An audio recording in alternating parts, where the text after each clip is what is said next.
Dave Randorf with you now in our CFL on TSN studios. We hope you enjoyed third-round coverage of the Open Championship from St. Andrews. We know we're a little late, but the game is underway at the CFL on TSN in Regina. Eskimos Riders, let's take you there now. Chris Cuthbert and Glenn Suter. First down before being chased out of bounds right around the Rider 51-yard line. And I'd like to welcome viewers across the country who've been watching the British Open. Just past the 5-minute mark of the opening quarter here at Mosaic. And Luka Kanji hitting a 54-yard field goal on the Roughriders' first possession.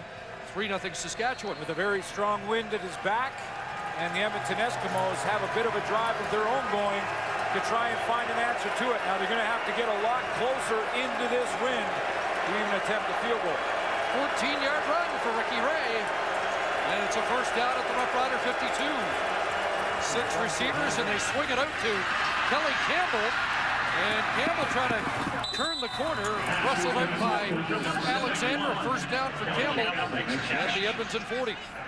Ricky Ray leads that Edmonton offense. He threw for 340 yards in a losing effort versus the Montreal Alouettes a week ago. And there's a receiving core. One change. Efren Hill was released, and Jason Barnes in there.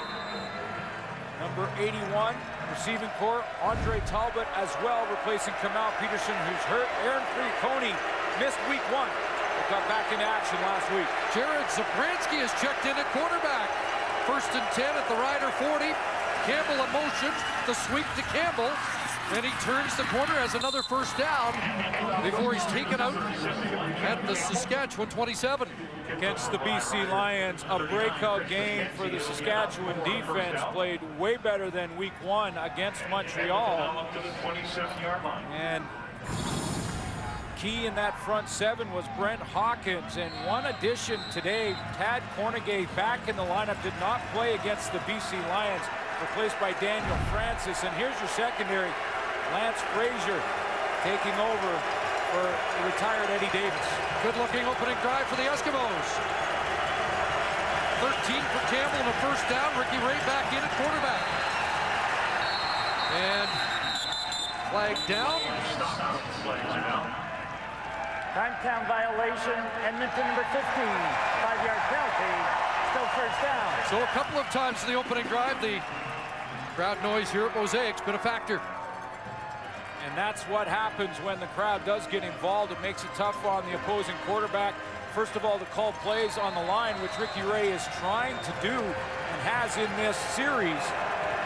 But also for the offensive linemen, they have to now look at the football to see it being snapped, because they can't hear the snap count, even if they're that close to Ray.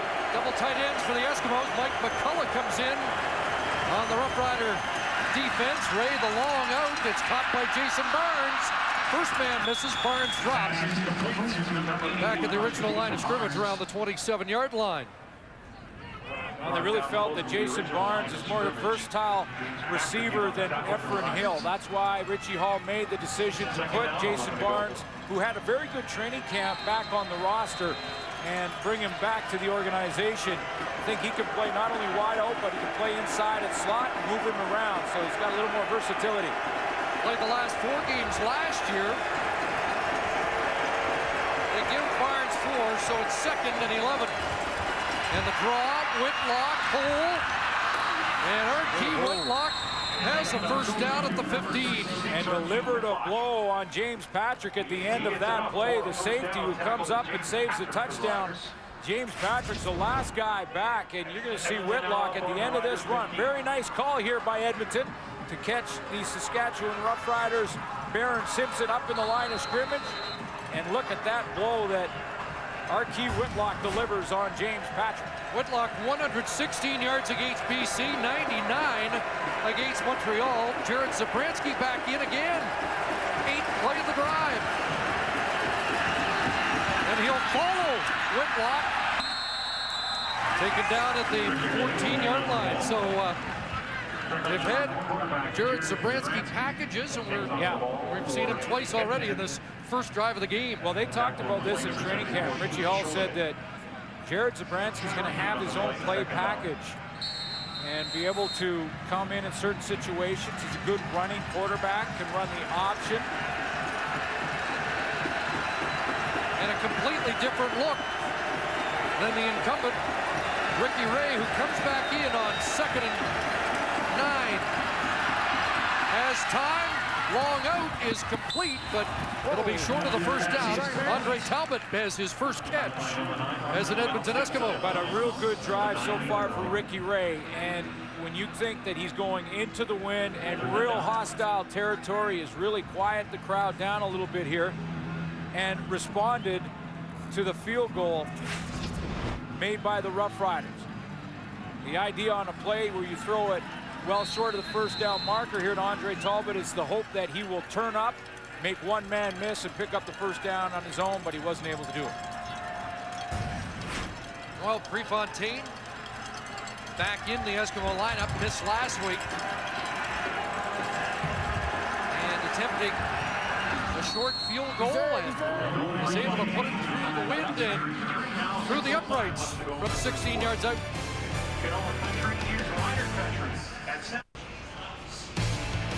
The CFL on TSN is brought to you in part by Rona, proud sponsor of the Canadian Football League. Rona, doing it right. Saskatchewan Roughriders celebrating their 100th anniversary. And 143 years this country's been in existence, 100 of them. Saskatchewan Roughriders have been part of this province. 5 years after the inception of the province.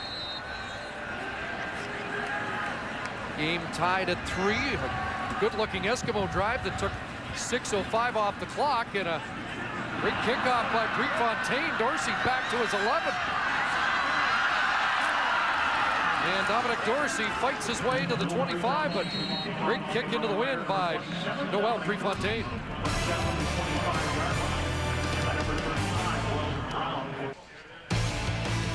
CFL on TSN is brought to you in part by Nissan. Shift the way you move.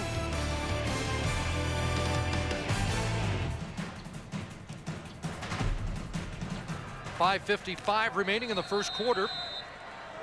And that was a 6-minute drive by the Eskimos where Saskatchewan could not take advantage of the wind at their back. Darian Durant to work. And Wes Cates. Rod Davis there, but Cates got away from him up across the 45-yard line. Darian Durant leads that Saskatchewan offense, 733 yards passing in 2 games. Wes Cates has found his stride once again after an average year in 2009. And then you have the offensive line that kicks Gene Makowski out to tackle and puts Chris Best in at guard due to the injury to Wayne Smith last week in BC. So that's how they finished the game, and that's how they'll start it here this afternoon. 20 for Wes Cates, his longest completion of the year, and that pass is intercepted. Chris Thompson has the Eskimos' 2nd interception of the year and the 1st of the season, thrown by Darian Durant.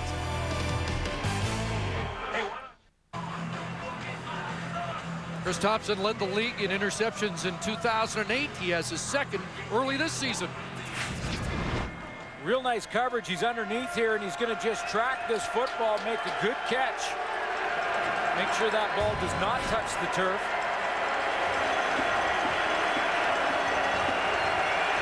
Well, the Eskimos start at their 34. Ricky Ray over the middle. Fred Stamps with the catch at midfield. And he was untouched, so he gets up, and Omar Morgan has to bring him down. Wow, Fred Stamps saw that ball at the very last second. He had his eyes down the field, and he was trying to find the safety here in James Patrick and find out if he should break this route off or not. And he just catches it at the last second, stabs his hands out. Did he keep that one off the turf?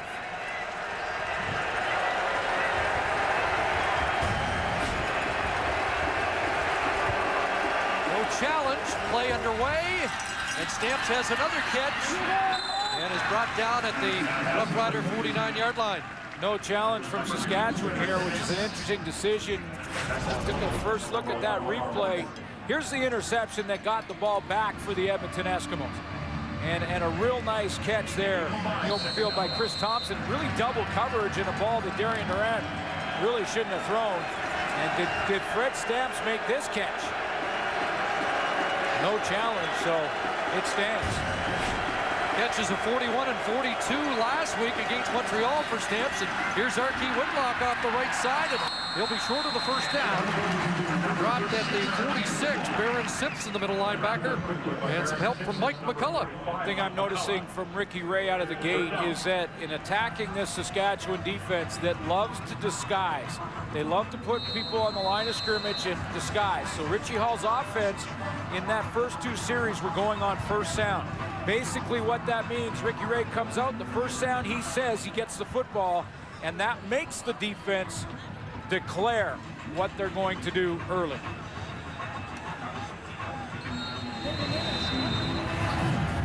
Prefontaine on the kick. And the wind gusting up to about 50 kilometers an hour here at Mosaic. And it's in the face of Prefontaine here. Dominic Dorsey awaiting. Prefontaine, a good line drive kicker. Slices that through the wind. Everybody's staying 5 yards away. Dorsey has to pick it up, and nothing doing. Tim St. Pierre, the long snapper, first man down. Dominic Dorsey, given nowhere to go. We're back at Mosaic, and on the sidelines is Ray Morrison. Yeah, the black and red is taking a little bit of getting used to. As you can see, green still is the color here for the fans. But, you know, one of the things about this here for the Riders, they pulled some players. Luke Mulliner said the fans deserve this 100th anniversary, so the red and black is kind of nice. I asked Darian Durant about the strategy of this because Ken Miller had the players practice in red helmets the other day. Darian Durant said, doesn't make a big difference to me because I've been playing football for a long time. The plan is if you're the home team, keep the ball away from the team that wears white. Darian Durant went deep there for Weston Dressler. Incomplete. Jason Goss on the corner.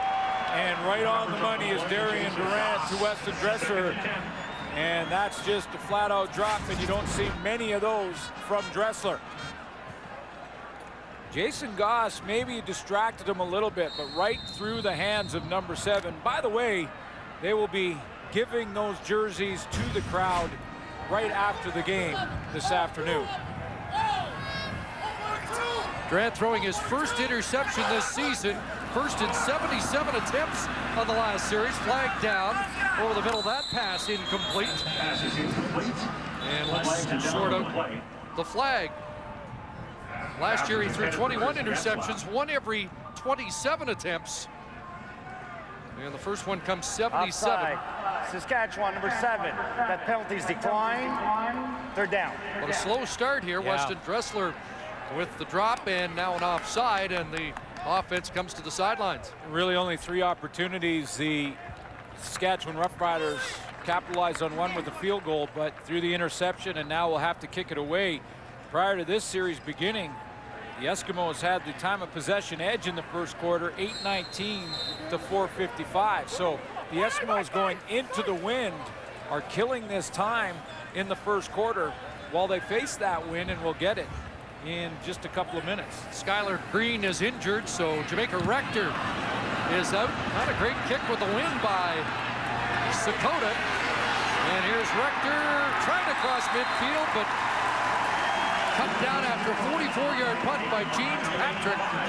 Just 5 on the return. A good conversation this week with Ricky Ray about what's gone wrong in week 1 and 2. And basically he said, you know, we feel very comfortable with our offense. I like the weapons we have.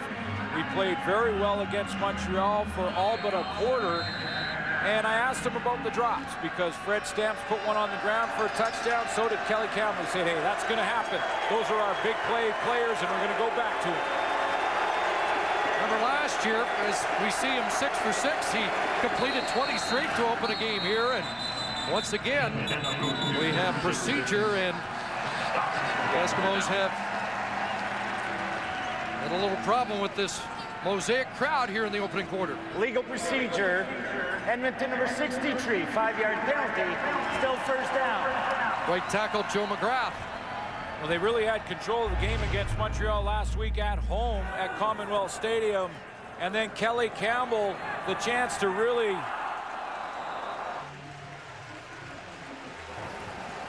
basically bury Montreal. Fred Stamps wide open on the play.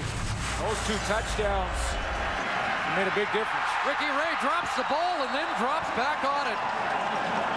Got back on the football all the way back at the Eskimo 35-yard line. Those inside linebackers, McCullough, Simpson, turning up the heat again. Lots of different looks. Casey Printers found that out, Travis Lulay, but that was just a ball that slips out of the hands of Ricky Ray. There's Baron Simpson right in the front of your screen. He's free off the edge. But Ray loses a handle, lucky to get it back for Edmonton. So 2nd and 27.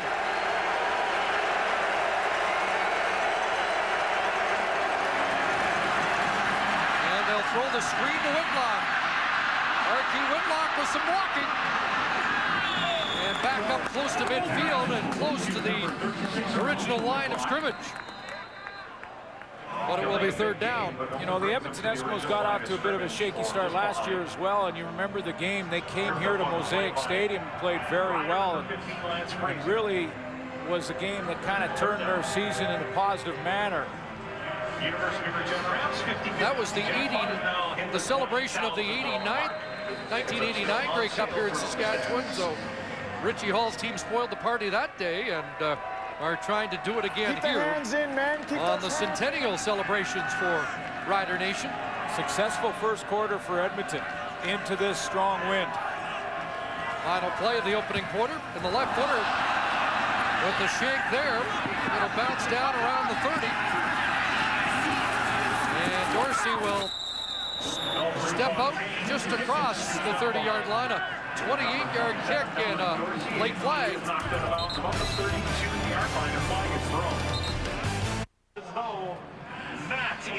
Tied at 3 after 15 minutes. Our first quarter stats brought to you by Tim Hortons, proud sponsor of the CFL. Tied at 3, but a quarter the Edmonton Eskimos won. And, you know, you can see a little bit of an advantage in the statistics, but more importantly, they were into that strong wind and dominated the time of possession. So that keeps the ball out of Darian Durant's hands with the wind. A successful Edmonton quarter there. We saw Hamilton last night, a team in need of a win, looking very sharp, and I think we could say the same about the Eskimos, and it's a critical afternoon for them. Yeah, it is. They got to get out of this hole, and they're going to have to rely on their offense to be sharp.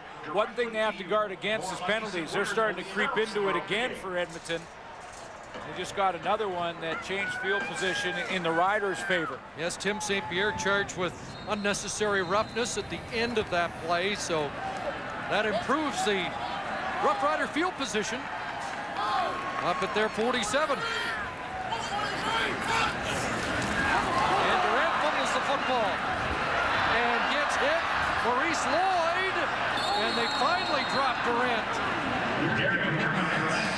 Helmet pops off at the end of the play as a former teammate celebrates.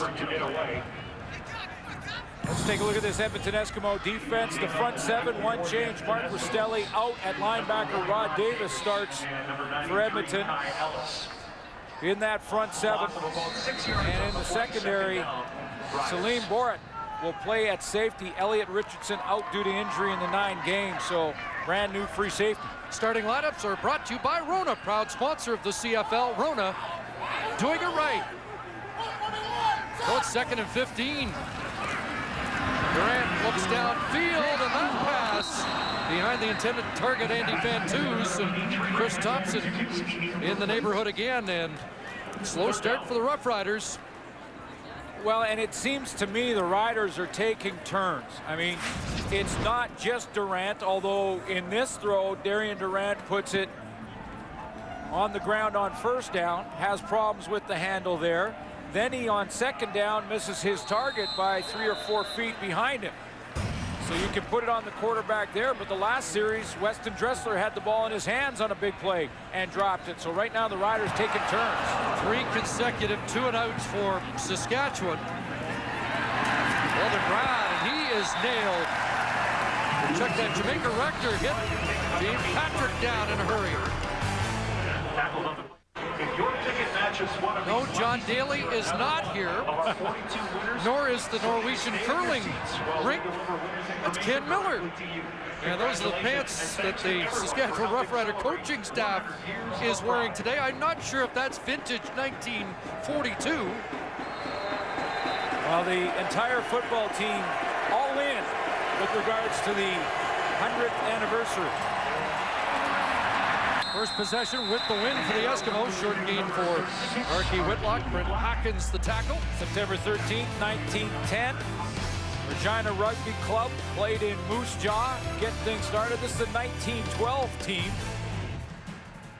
The colors started out gold and purple, ended up going to blue and white, and then eventually green and white. There's the 1912 Regina Rugby Club.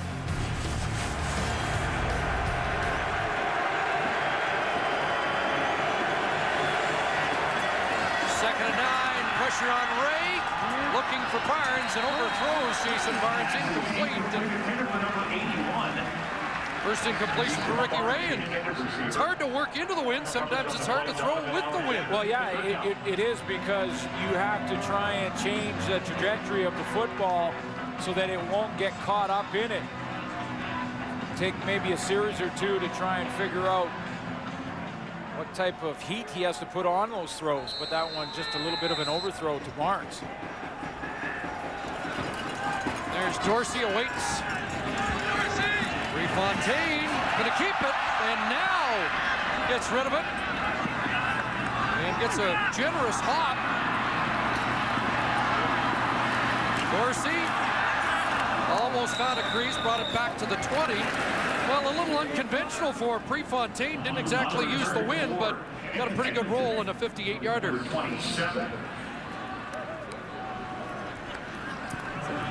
Well, it's a big year of celebrations here, and Darian Durant honored to be part of this historic franchise. It's just a great feeling to be a part of something so special, with it being our 100th anniversary. It's an amazing feeling. I never would have thought growing up that I would be coming somewhere where I could be a part of something, you know, so special to a province. And he's been a big part of the success of this team. Wes Cates running away down the sidelines. And Cates is tripped up at the 10-yard line. A saving tackle by the rookie safety, Salim Borhat. But Wes Cates, out of a double tight end formation, rips off his biggest run of the year.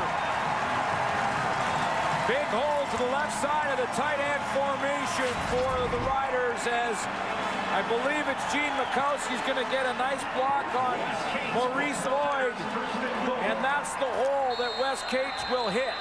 And once he gets out here, you can see the off-season training playing off, because that's acceleration that he just did not have in 2009. 83 yards for Cates. Longest run last year was 53. And down to the goal line for Hugh Charles. And they'll mark him at the 1. So there's that double running back threat now. The big gain by Cates. And Charles comes in, and they don't lose a lot with him.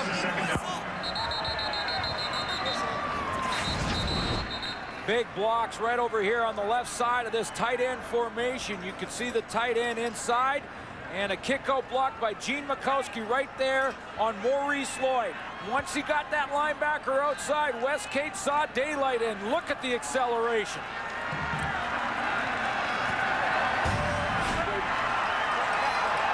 So second and goal from the 1.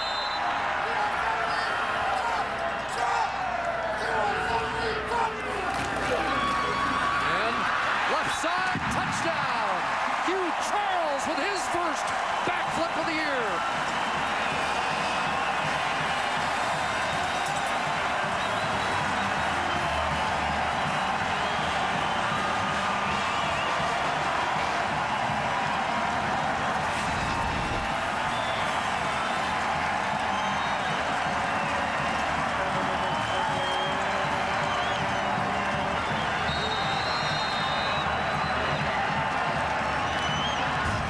plays on the ground.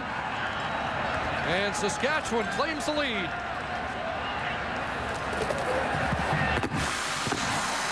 Luke McConchie adds the extra point, and Saskatchewan's up by a touchdown. Find out how you can create your own plays at NissanArmchairHero.com.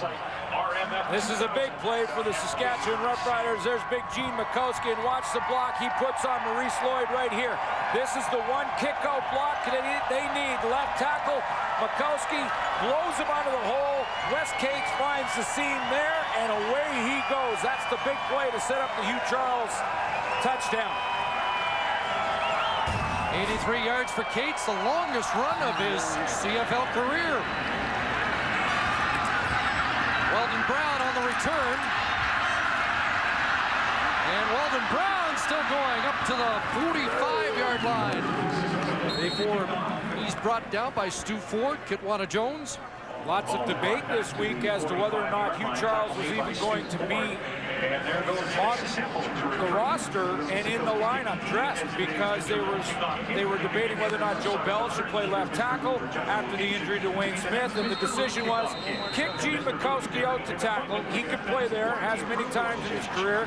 Put Chris Best in at guard. Leave Hugh Charles on the roster.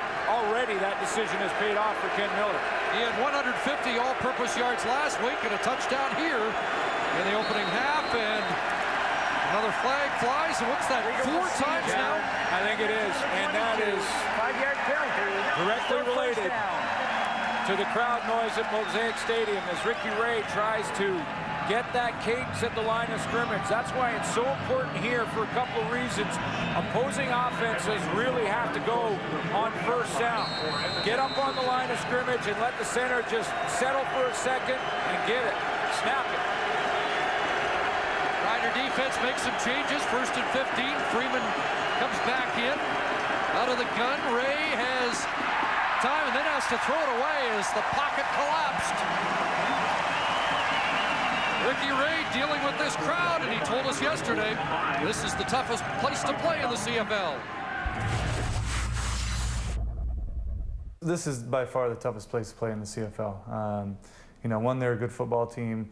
2, it's probably the loudest place. You know, being on offense, I mean, we're trying to communicate a lot out there with our cadence, getting our play calls, any checks that we have, and it's just really difficult here. They make it really tough, so you got to focus a little bit harder. And the third thing is the weather. You never know what it's going to be like. Now the wind's blowing, the crowd is roaring, and Ricky Ray throws, and Barnes the catch. Right at the 50-yard line, he'll be short of the first down.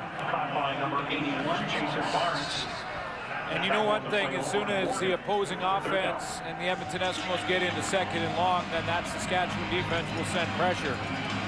And they have to then have the quarterback try and handle the crowd, handle the noise, get the ball snapped, and then deal with the Saskatchewan defensive blitz. Refontaine gets this one up and into the wind. And it's Dorsey. Chris Chinsky there to meet him after a short return along with Rod Davis.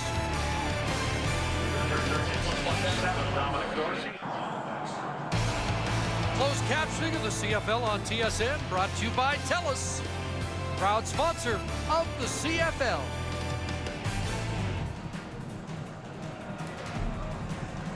The usual capacity crowd at Mosaic. Slow start for the home team, but they are getting their offense moving now, thanks to Wes Cates in the running game. And Cates again will try and get outside. And struck out TJ Hill, Ty Ellis there to make the tackle. 3 championships for the Saskatchewan Roughriders back in the 1960s. Of course, the late Ronnie Lancaster got things going with his running back, George Reed. Eagle Keys, the coach, in 1966 in Empire Stadium. Saskatchewan Roughriders won their first championship. The first era of the glory days in Saskatchewan. 2nd and 7, big pressure from Javi Glatt, and Durant throws incomplete. And I remember years ago being at a speaking engagement with Ron Lancaster. He talked about the '66 Grey Cup, and he talked about the first time that he walked into the locker room and met Eagle Keys, the head coach, and Eagle Keys looked at him and said, "You cannot be my quarterback. There is absolutely no way." And Ron Lancaster said, "Yeah, I'm Ron Lancaster, and the rest is history." That would have been the last time Eagle Keys doubted his quarterback. Absolutely. Sakota, that one hanging up in that wind, and Rector with a flag down. Brings it to the 30-yard line.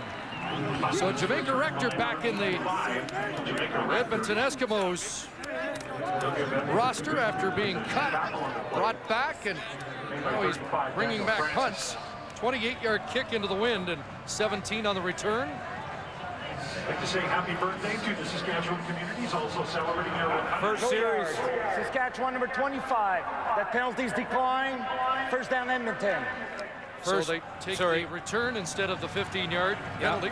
The first series for Edmonton, Chris, the Eskimos were running the ball with R.Q. Whitlock, having success against the shifting Saskatchewan defense. They've kind of abandoned that in this second quarter. First drive was 10 plays. The last 4 possessions have amounted to just 9 plays. Fred Stamps, is he gonna throw?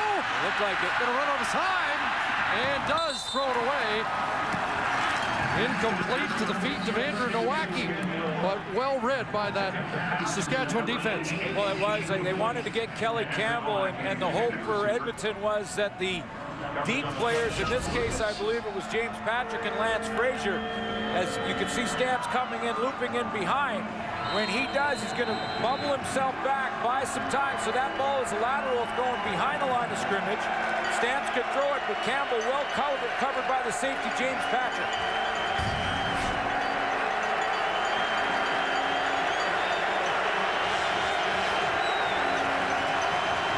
Second and 10. Ray looking deep, and now over the middle for Stamps, and he's got it. Fred Stamps hanging on. Sean Lucas was in coverage, but they have a connection and a first down. Contested catch as Fred Stamps is trying to make up for his drop last week against Montreal. This is a tough catch with coverage all over his back. He has to fight it off. But look at the time Ricky Ray has to throw the football. Eskimos were 1 for 6 in the red zone last week, and they're 0 for 1 in this game. And they've moved inside the 20 here. The crowd amps it up a bit. First and 10. Ricky Ray running out of time, and down he goes. Marcus Adams has his first sack of the year. Continues to push. Marcus Adams right in here is going to work on Patrick Kabongo, number 56. He gets a push on him, and now it's just drive the legs. And as Ricky Ray tries to step up, he loops down underneath to make the sack. Chunky Adams in his 7th year on that Saskatchewan Roughrider front 4. Loss of 1, second and 11. Talbot in motion. Now stays in the block. Ray over the middle, great catch, Fred Stamps. And he's buried at the 1. Does he drop the ball? Yes. Roughriders say they got it. It is Saskatchewan football. We better take a look at this one. It didn't look like Fred Stamps, when he initially caught it, was touched. It did, however, look like he may have been down after he fought for the extra yard. Let's take a look. He has possession of the ball there. Contact has been made. Possession maintained.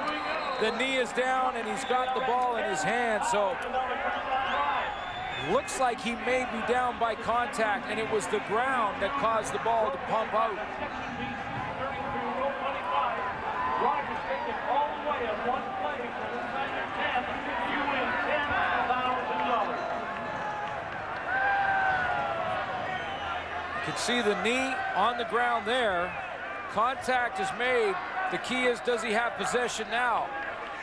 And the ball under his arm. Officials are conferring, and I haven't seen the challenge flag on the Eskimo side. The officials may be sorting this out without a challenge.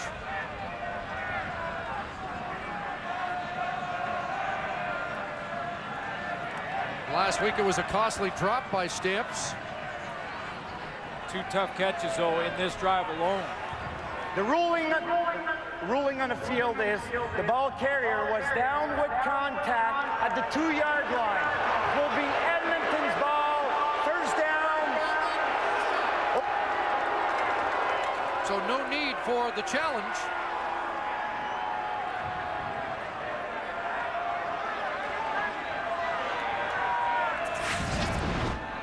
Well, I think the correct call is made here. I mean, Ricky Ray with the throw here. There's no touch there, so Fred Stamps can't get up. The ruling on the field was ball carrier was down with contact at the 2-yard line. Edmonton's ball at 2-yard line.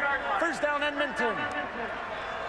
As soon as that knee touches, he is down by contact. Still has possession of the football. Doesn't come out until he hits the turf. Now, Ken Miller can challenge that call. Yes, he can. Yep, we've seen the replays, as have the Roughriders staff upstairs, and doesn't look like they're going to challenge the ruling on the field. Fans would like to challenge it, but the right call made, and it's first and goal from the 2. And Archie Whitlock has an Eskimo touchdown.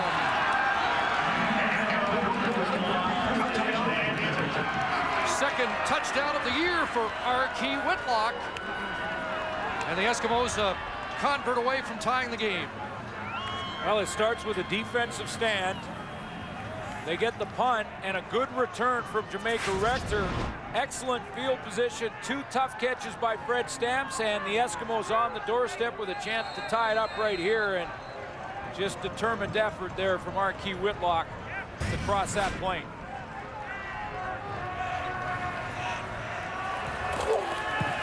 Fontaine puts it through. And with just over 5 minutes left here in the opening half, the game tied at 10. Hey, Rider fans, how about becoming a hero just like one of the emergency responders who are participating? Eskimos came in there last year and won both games at Mosaic. In fact, of the 3-game series, all won by the road team last year. 5 plays, 28 yards, and a touchdown to tie it. And a reminder, we'll kick off week 4 at refurbished Percival Molson Stadium, as the Tiger Cats, who looked very good last night in a win over Winnipeg, will take on the Alouettes, who were winners on the West Coast. And these are some of the signs up to help commemorate the centennial of the Roughriders. And how good is that? Just outside of Regina, and they're north, east, and west, about halfway to Moose Jaw, 46,710 yards away from Mosaic Stadium. Pretty cool. The little general moved that football, didn't he? Big drive there after the special teams return that set up the good field position for the Edmonton Eskimos. So the Roughriders have scored into the win. The Eskimos have a major now with the win, and they still have 5 minutes with the wind advantage. And, well, Prefontaine, who is an avid golfer, is having the ball fall off the tee here. Not quite British Open conditions here, but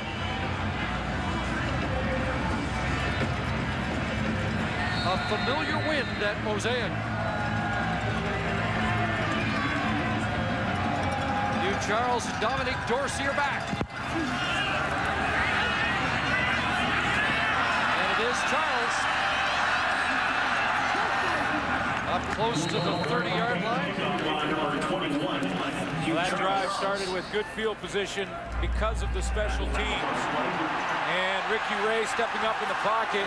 Fred Stamps making up for his game last week, and his key drop in that game with 2 big catches in the drive, finished off by Archie Whitlock. Great players always bounce back from bad games. And not to necessarily say that Fred Stamp's entire game was bad last week, but he did have the drop that he wants to make amends for, and he's doing that this afternoon. 6 receivers set for Saskatchewan. The short drop over the middle and a completion. Priche Rodriguez with the catch. He's still going.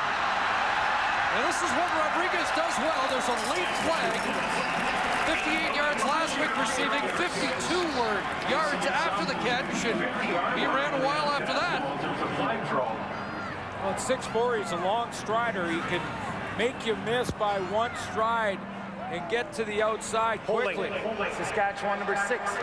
Follow curves after yards were gained. First down and 10, Saskatchewan.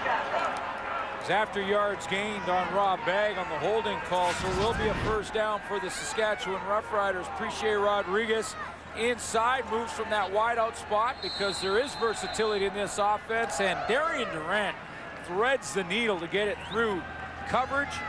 Priche Rodriguez, the only receiver on the field for Saskatchewan right now who last year had a 100-yard game against the Edmonton Eskimos.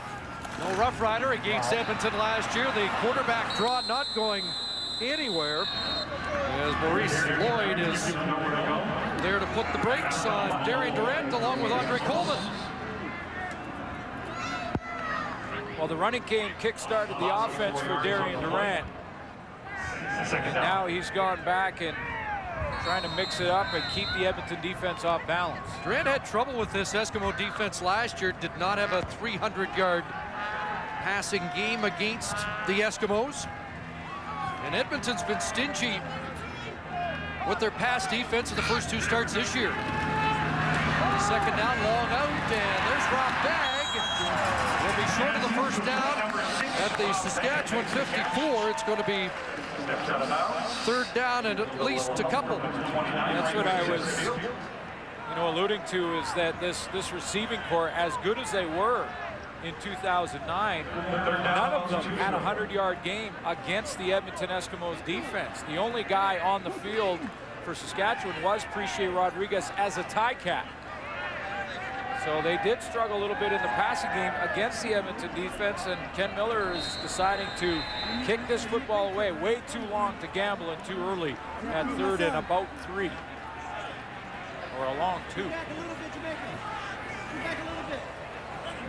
Jamaica Rector awaits. Oh, and that's off the side of Sakota's foot, and an illegal punt. And Edmonton likely to just take the field position because they're going to mark this around the 40. When you get a punt like that, it'll almost be worth trying the 3rd and 2.5. Illegal punt out of bounds. Saskatchewan number 3. That penalty's declined. First down, Edmonton. So Jim Daly has a word with his punter after a 14-yard punt. That's just a pat on the back to try and keep his confidence up. Sakota joined the team late last year. He might not have, in game action, had to handle a breeze like he's had today. Jared Zabransky back in at quarterback, and that little toss to Whitlock, and Marquis Whitlock's across midfield. Baron Simpson with the tackle. Marquis Whitlock's been a double threat so far tonight. A good little play here for the Edmonton Eskimos as they can slip Marquis Whitlock out of the backfield. So Jared Zabransky is going to draw the coverage to him and the defensive line to him, and then dump it underneath to Whitlock, who is in behind that second layer. 14 on the final play before the 3-minute warning. Please welcome your 2010 CCRM Rider. Make a great play, donate today. You think Rough Rider fans dressed like this 100 years ago, or has Rider Nation evolved? This is the Rider Nation version of Wolverine.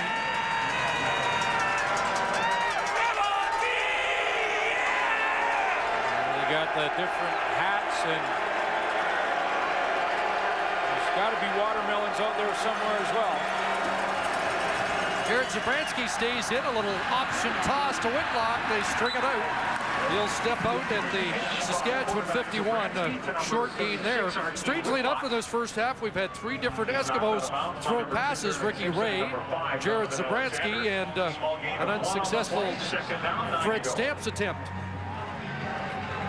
Jared Zabransky, the ability to run that wildcat type of offense as well, and I know the Edmonton Eskimos discussed that through training camp.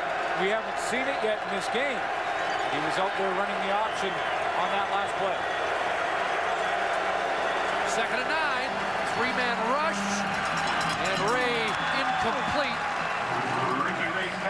Lance Frazier just read the mail there on Kelly Campbell. Tremendous coverage to the wide side of the field. He was playing man-to-man defense. And with a guy like Campbell, you have to give him some room. And Lance Frazier sitting back there in that halfback spot. Watch how he backs up, sits on it, plays with confidence. Little jam there and turns around. He just read his mail. And you know what Kelly Campbell is saying? He's saying, let's go deep next time if he's going to sit on it like that. Prefontaine looking for the corner. Let's see if he's got it. No. Well, we'll wait and find out. No, they're saying a single. No, it will be a single point. Trying to get the right angle there, but got up in the breeze and carried a little further than he would have liked. And Richie Hall's team will take a 1-point lead with 2:18 left here in the opening half. Not the first choice for Richie Hall. He's, of course, part of 2 championships here in Saskatchewan. One as a player in 1989 and one as a coach in 2007.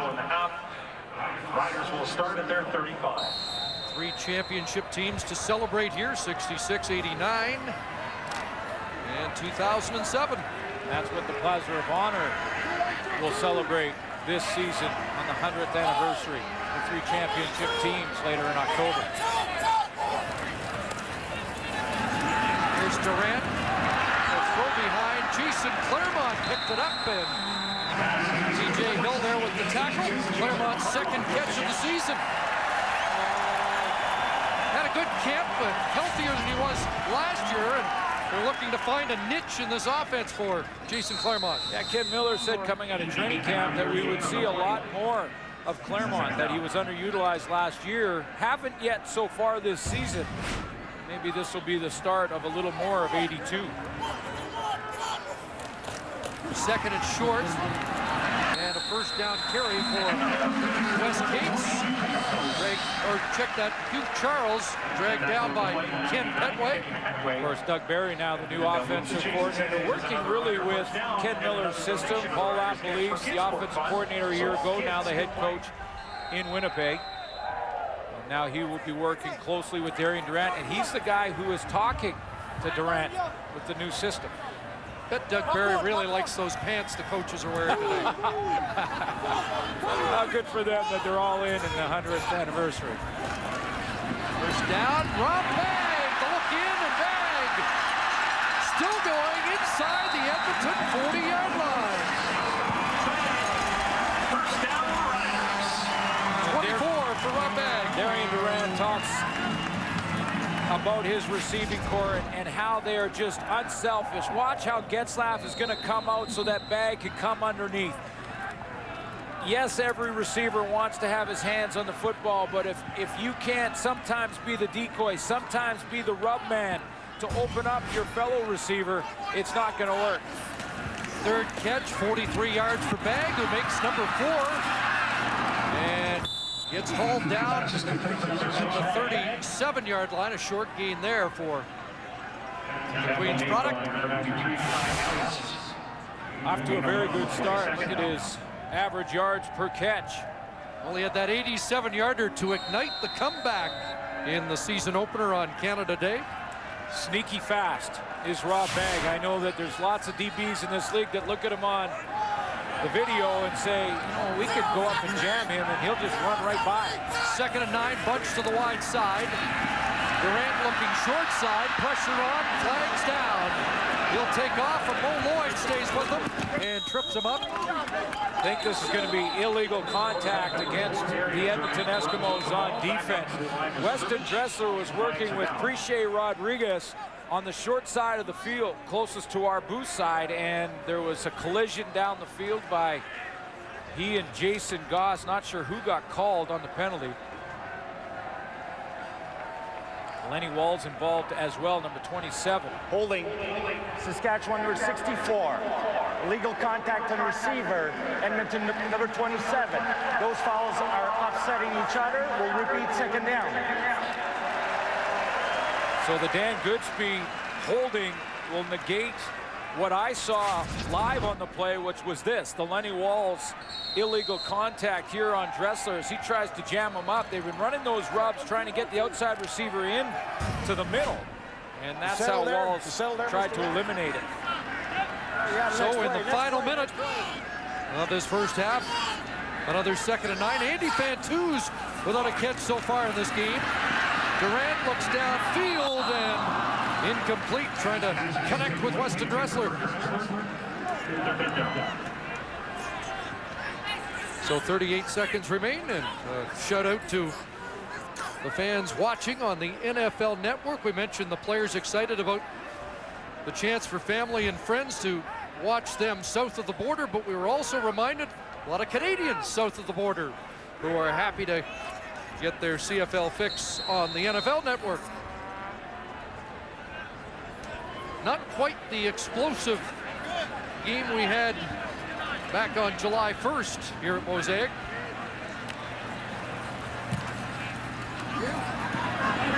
Another short kick that hangs in the wind and bounces back. And they'll hop on it to get the 5 yards, no yards. Players are surrounded by official flags.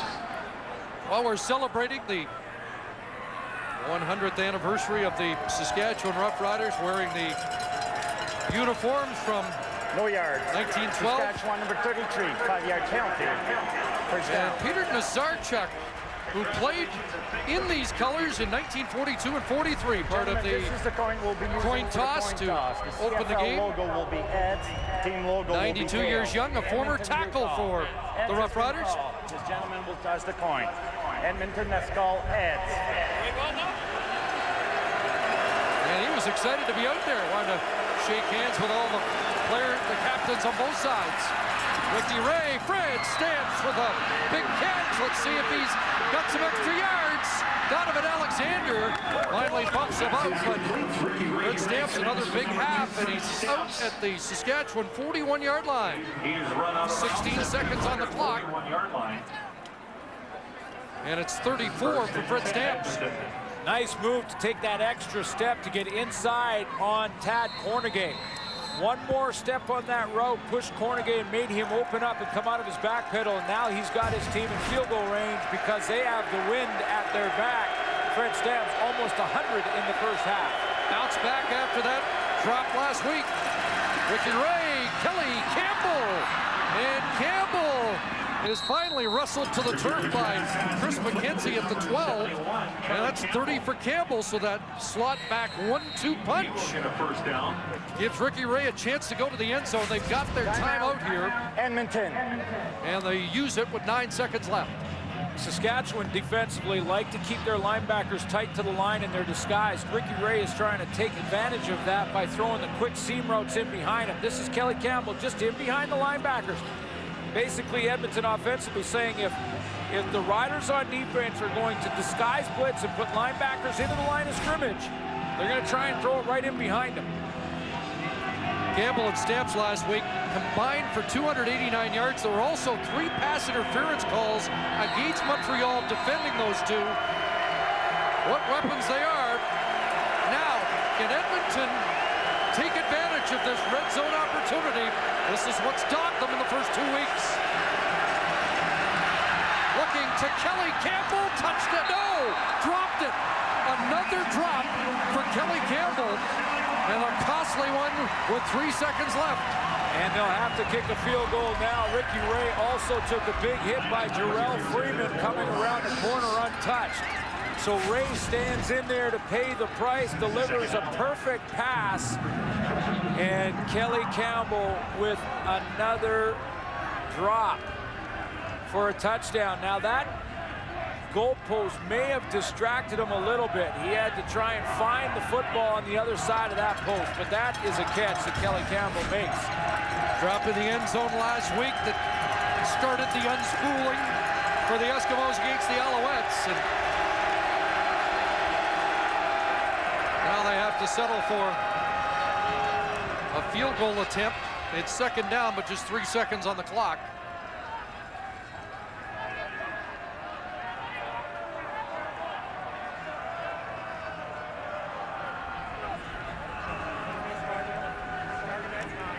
And they're going to confirm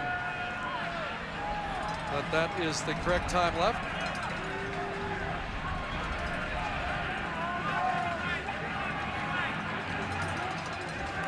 And they are going to stay at 3. So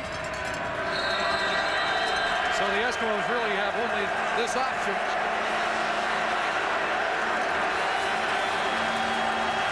Fontaine from 18 yards out. And he puts it through. And the Edmonton Eskimos will take a 4-point lead to the locker room. End of 30 minutes at Mosaic. And Richie Hall's Eskimos have the lead.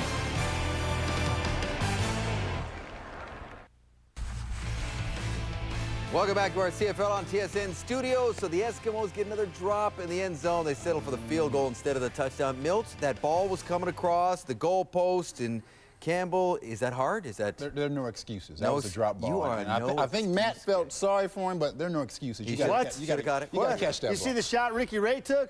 I'm pissed. that ain't right. Chris Schultz, Matt Dunnigan, Milt Stiegel, and David Randorf. It is 13-10 for the Eskimos at the half. Boy, it's tough getting used to looking at those Riders jerseys, isn't it? Sure it is. By the way, legend has it they wore these colors until 1947, and the owner of the team at the time, little strapped for cash back then, Schultz, he was in Chicago on a business trip, got his hands on these green jerseys, cheap, said, boys, we're wearing these. And the rest, as they say, is history. Let's start with the team in the lead. Up by 3, Edmonton. A nice bounce-back game by Freddie Stamps. Yeah, and Kelly Campbell to that last drop in the end zone, but I love it. You know, these are true professionals, and they're excellent football players, and it's unfortunate they had the drops they did last week, but as professionals, they come back out and they right the ship. And certainly, this is important, on the road, where the Eskimos have played well in recently, and he's making some tough catches here because these aren't gimmies. He's laying out for it. And I love this one here. I just love the sense of urgency, knowing where the end zone is, snaps back it up and tries to get it in there. Ball's on the ground, but he's already down. Good job by Freddie Stamps. And then here's an excellent move on Ted Cornegate. Ted Cornegate is one of the most versatile players in the league. Freddie Stamps turns him around and does the rest here and gets 34 yards, big yards. And then Kelly Campbell makes a nice catch, and who comes to see him after this? His boy Fred Stamps, 2 guys that put some major balls on the ground. It should never happen last week, but I can tell you that you can't have what happened right there, Dave. Yeah. You just can't have that happen. Campbell's got to secure that, and the Eskimos are flying high. But 20-20, they're good. Yeah. They can't put it in the end zone. Up by 4. Tell me about Zabransky coming in and out for Ricky Ray. What's up with that? Wow. I know they want to change the pace, and they love Jared Zabransky. He's a big physical quarterback that can give defenses a different look, but it really will affect Ricky Ray's rhythm, and they put him at second and long a couple of times, and that's difficult to do, Schultz. Matty, here's what I see in the game. Losing intensifies focus. Winning diffuses focus. Edmonton has yet to win a game. Remember, last night we saw the Hamilton Ticats, who had yet to win a game. They had tremendous focus, and we're seeing awkward things from the Saskatchewan Roughriders. This pass right there, that is usually a catch by Dressler 9 times out of 10, if not 10 out of 10. And here, shotgun, snap, fumble, can't get rid of the football downfield. He ends up getting hit by about 2 or 3 different Edmonton Eskimo football players. And then once again, the receiver is in one area of the field. The ball goes into the other area of the field. Saskatchewan is not as focused because they're 2-0. Edmonton 0-2. They are a focused football team, Milton. Well, what happens, and those plays we just saw were pass plays. And what happens if you can't pass the ball, you do something that you've done well in the past, and that's run the ball. And that's what they decided to do. They have one of the best 1-2 punches in the game was Wes Cates and Hugh Charles. So what they decided to do, load up those hogs. You like to hear that, don't you, Showtime? Load up those hogs and run the ball. This is Wes Cates right here with an 83-yard touchdown. And all he does wrong right here, he doesn't score. Wes, you got to find a way to score right here. But he sets his team up for a great touchdown run. He's tired a little bit, so they bring in Wes Charles, who on most teams could be a starting running back. He decides to get it in, and what does he do after he scores? He does one of his famous flips. Ladies and gentlemen, if you can't do one thing, you decide to do the other. And that running game got going, and they fed off of that, and they got some little passing at the end. That 83-yard romp by Wes Cates to set that touchdown, that was 30 yards longer than his longest run of last season. He's off to a real nice start, too, on target for his second 100-yard game already. On the other side, you got R.Q. Whitlock, not bad either, as he finishes off a drive after Fred Stamps got him to the doorstep, 14-10 Edmonton.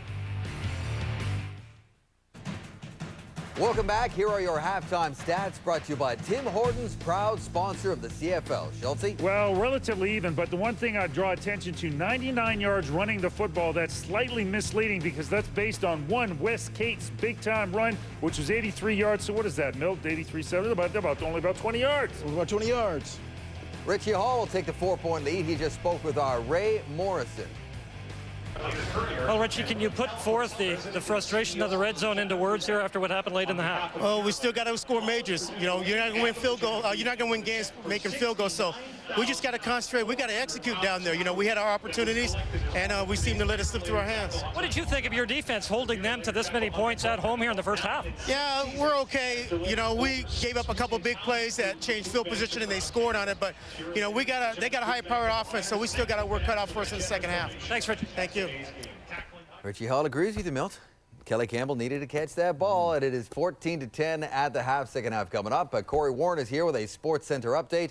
The Open Championship, 3 rounds in the books. That's right, and a great story being written by a relative unknown.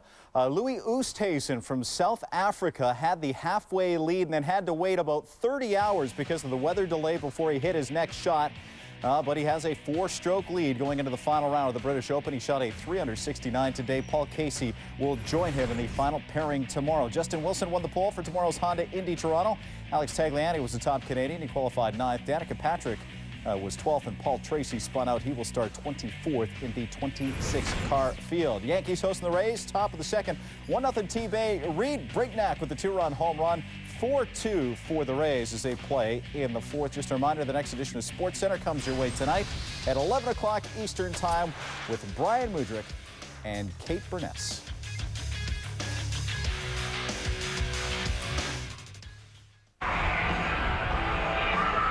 Eskimos looking for their first win of the season, trying to hand the Roughriders their first loss, 14-10. Headed to the second half, but first, Ray Morrison with Saskatchewan coach Ken Miller.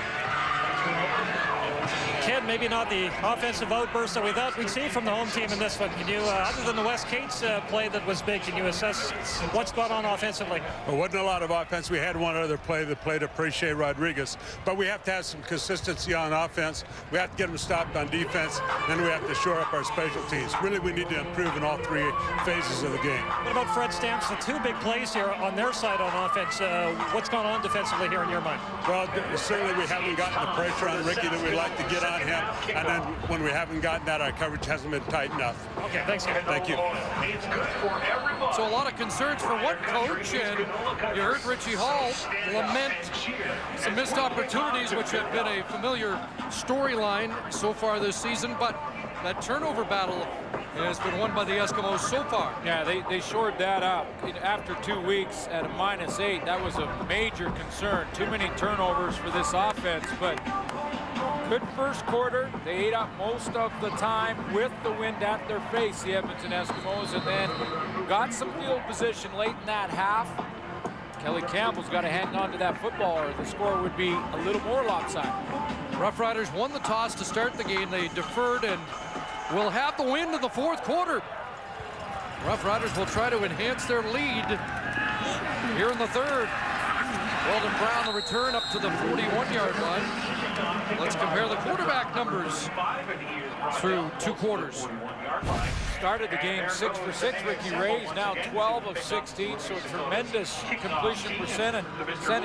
And you heard the panel talk about it at halftime. Darian Durant in the passing game was off. You know, he's not just the only guy that's at fault here, although he hasn't thrown with the accuracy we're used to seeing. And no catches for Van Toos, Dressler, and Getzlaf.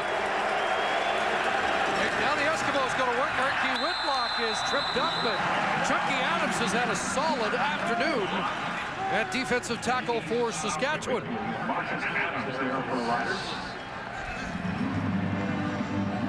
Eskimos have enjoyed good field position in this game. Average start the 46. Going back to that run game, which is what they started the game with. A lot of Archie Whitlock in the first couple of series. Adams Sholigan to the sidelines on a passing down, 2nd and 10. Ray throws the out. And Fred Stamps has the catch in front of the veteran Omar Morgan. That's going to make it tough on Richie Hall because that looks like it's about a yard, maybe even closer. Could be decision time here for Richie Hall. Now, he does have the wind at his back. Looks like almost 2 yards, Glenn. If he gets to 2, it takes the decision away. Punt team will come on, so no chances taken.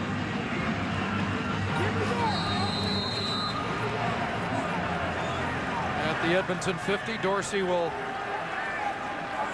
go back to return.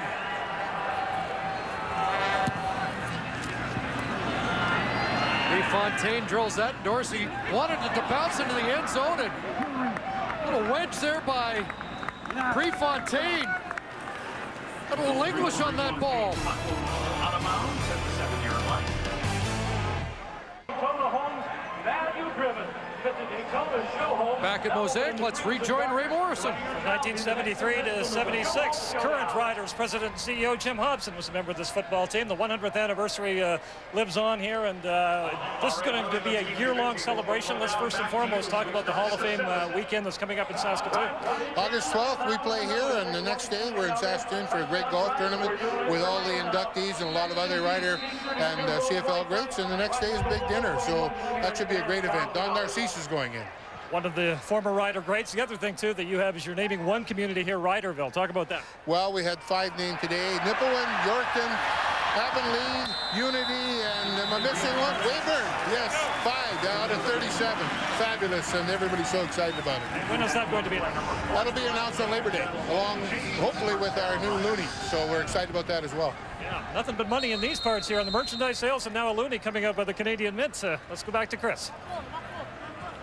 A few of those loonies have been spent on souvenir gear here in this province. What was the total? $7 million spent on merchandise last year alone. Darian Durant, a 14-yard run, and there's a completion over the middle.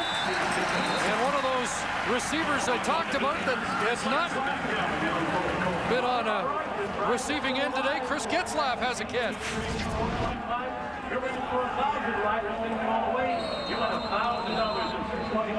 Getzlaf with just inside it positioning. So he cuts right through the middle of that defense. And just on the inside shoulder of Chris Thompson. Similar play to the Rodriguez play that Ken Miller pointed out in his halftime interview. Durant has Dressler, so Getzlaf his first catch. Now Dressler into the offense. Starting to get it to the weapons, and it's interesting to see Darian Durant get his legs underneath him in the passing game by running on the first down of this series. He took off, almost looked like a quarterback sweep on that one, and now all of a sudden he looks like he's got his legs underneath him. Good technique in both of the last 2 throws, and they've been right on the money. Told us before the start of the season he bulked up a little, and one of the reasons was to be able to throw the ball into the stiff breeze at Mosaic. Over the middle, great catch. It's Getzlaf again. Pulled that off his shoe tops. And now the Roughriders moving the football. 31 for Chris Getzlaf to the Edmonton 35-yard line. The Edmonton Eskimos are going to move their linebackers up towards the line and get them close to the line of scrimmage here. You see Maurice Lloyd right here. He's going to step up in there, and when he comes that close and goes to the line and then goes on that blitz, where do you think the Saskatchewan Roughriders want to throw it? Right where the linebacker is vacated. This drive started at the Roughriders 7-yard line. Wes Cates is tossed down by Ken Petway. The rush in for Edmonton in his second start. One of the areas that the Edmonton Eskimos just have to continue to improve at is that defensive line. They've got some changes up front. Kenneth Petway, a newcomer.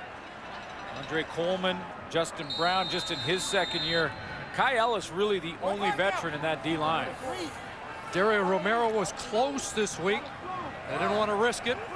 Wait one more week. Romero, the heart and soul of that Eskimo defense that's lost 3 starters other than him to the 9 game. Durant pumps that over the middle. And there's Andy Fantuz, so everybody involved now. Ball popped loose.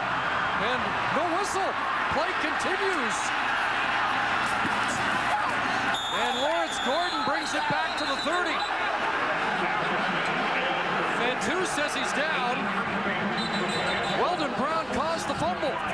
Yeah, Weldon Brown and TJ Hill both in there on Andy Fantuz, and when does this ball come out? He's moving forward for more yards. Did that knee touch the ground before the ball came out of there? There was no whistle. And we've got another officials conference.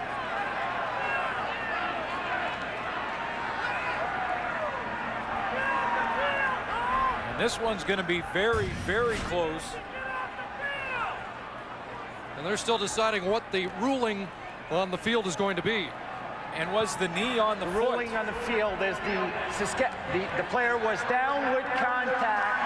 Will be first down. Yeah, and you know, the only question I had, Chris, was whether or not Andy Fantuz's knee was on the foot of one of the Edmonton Eskimo players and not on the ground. But as he breaks through here and continues to chug for more yards. Down there and ripped out. Eskimos. Yeah, I think the correct call was made. Are the Eskimos going to challenge? Doesn't look like it.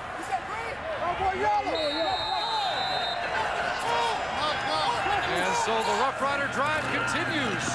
Cates Molloy from his middle linebacker position brings Cates to the turf quickly. Maurice Lloyd gets there in a hurry. And this is the type of linebacker play the Edmonton Eskimos have got to have from Maurice Lloyd. As he slices through there and is in the backfield to pull Cates down. Said he had to be better this year. He was terrific last week. 8 tackles, a sack, and a knockdown against the Alouettes. Second and long. Durant flushed. Anybody open? Throws it away. And they'll settle for 3, at least a 3-point attempt. Interesting strategy from Edmonton defensively, because they're going to spy Darian Durant with the new linebacker in the lineup, Rod Davis. Rod Davis, number 40, right here. And watch how he's just going to keep his eyes on number 4, Darian Durant. Going to take a little drop here. Now he's got his eyes on him. He's going to watch him. Just go with him. If he gets outside, just track him, make him throw the football, don't commit, and plays that pretty well to force the Saskatchewan Roughriders into a field goal. Roughriders drove it 88 yards against the wind on 7 plays, and now Kanji from 22 yards out makes it a 1-point game.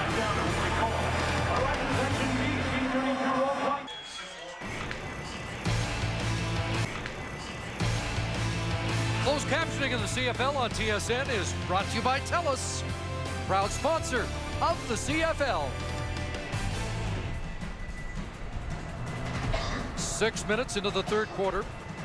Roughriders with field goals on their opening drives of each half. And now the Eskimo lead is 1 as they take over at their 35 with the wind at the back of Ricky Ray. And Ray with a completion. And a catch for Jason Barnes. Ricky Ray does a nice job of looking off the coverage on this play. He comes out of that shotgun, turns to his right. He's looking to the right side of the formation. Watch how he takes the ball in the direction he's going to look. See how he's looking this way and then comes back quickly, flips those shoulders around, and that influences the defense just long enough to get an open Jason Barnes. You mentioned Barnes, a good camp. Everybody expected him to start, and then Kelly Campbell came in late and took his spot. Archie Whitlock trying the left side, and Whitlock has 4. Keith Sholigan there on the tackle, the Edmonton area product. Yeah, that Jason Barnes catch, that was Sacramento State, complete to Sacramento State. Both Barnes and Ray from Sacramento State. Ricky Ray, by the way, #1 in completion percentage in Sacramento State history. A school that also had a pretty good running back, the name of Charles Roberts. So 2nd and 6. 3-man rush, and the pass over the head of Andre Talbot, incomplete. Ricky Ray, I mentioned that completion percentage at Sacramento State. Look where he is all time in the Canadian Football League. And what's impressive about this to me, Chris, is the names on this list. I mean, Anthony Calvillo in Montreal, but you see Jeff Garcia up there as well. Played the National Football League for years, and as well as Doug Flutie. Dave Dickinson, #1, coaching in Calgary. Prefontaine, line drive off the fingertips of Dorsey, and look at this. Oh, Prefontaine kept it low so the wind didn't take it into the end zone. Off the hands of Dorsey and marked at the 2.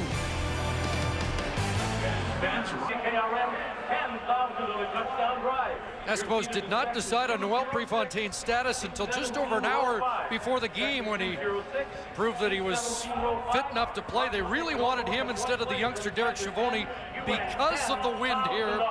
And perfect execution there by Prefontaine, a 59-yarder that pins the Roughriders at their 2. They did start at the 7 on their last drive out of a double tight end formation. Short gain for Wes Cates.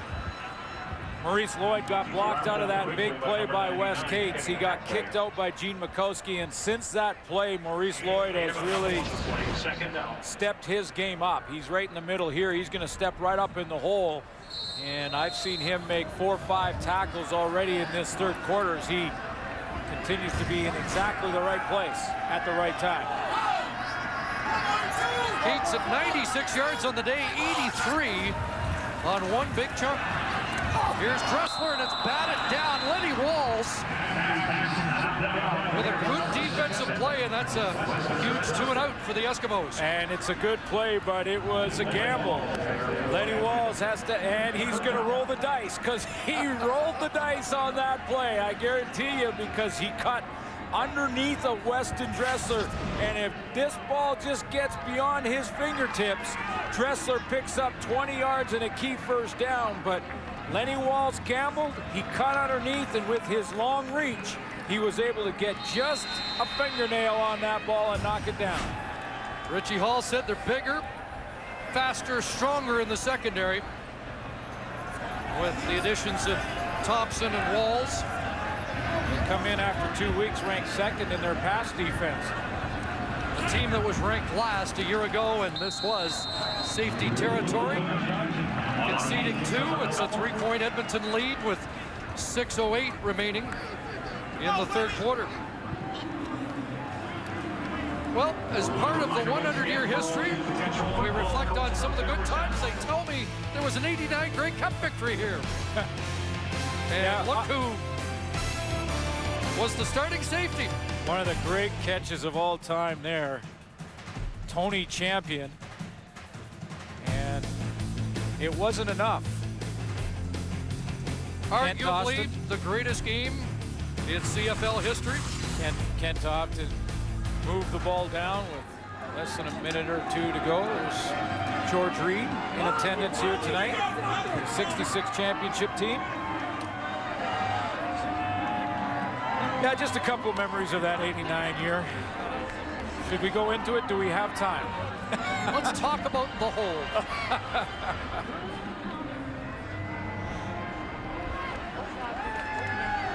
So a 3-point Edmonton lead, and the Roughriders will now have to kick it off.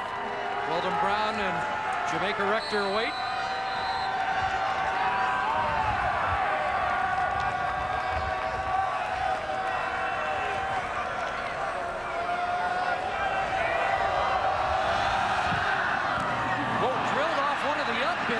Just fall on it at the 51-yard line. That hit Chris Chinsky, and he did a good job of pouncing on the football. Well, Gene Mikowski grew up with green in his blood, and he remembered 89, but more specifically, the Western Final. The 89 West Final, I was just so excited when they won that game. I was like most people, I didn't give them much of a chance going up against the 16-2 Edmonton team, but they pulled it off, and Dave Albright scooped that ball and took it back to the house. I thought, oh, maybe we can do it. Ricky Ray and Fred Stamps make another connection. Folks in Edmonton are not going to want to reminisce about that Western Final in '89 very much. Yeah, that was a Edmonton Eskimo team led by Tracy Ham. 16-2 football team. A lot of experts were making them 30-point favorites going into that one. Another 100-yard game for Fred Stamps. Another big catch in that seam again. Chris said they're attacking. Campbell in motion. And the option toss. Whitlock. And he did better than it looked there. Archie Whitlock got down to the 25-yard line. We've seen Ricky Ray attack this area a couple of times now. And what he's trying to do is take advantage of linebackers that are creeping up a little bit and trying to show blitz and sometimes coming. And you see how the receiver in the slot back position gets in behind that second level, but in front of the defensive backs. It's about the fourth catch over that middle. 2nd and 5. Whitlock again, and pulled down short with a first down. Short gain again. It's Marcus Adams in there, Barron Simpson. 51's had a good game. Yes, he has. A big game for Marcus Adams. Exactly what I was going to say. And all kinds of questions surrounding this team coming into this season at defensive line because they lost Stevie Baggs, tryout with Arizona. They lost John Chick in Indianapolis. And who was going to replace those guys? We haven't talked about Brent Hawkins, but Marcus Adams certainly has stepped up his game. 5 tackles and a sack today. So Prefontaine from 31 yards out. Trying to double the lead. And Prefontaine puts it through. So it's a 6-point Eskimo advantage.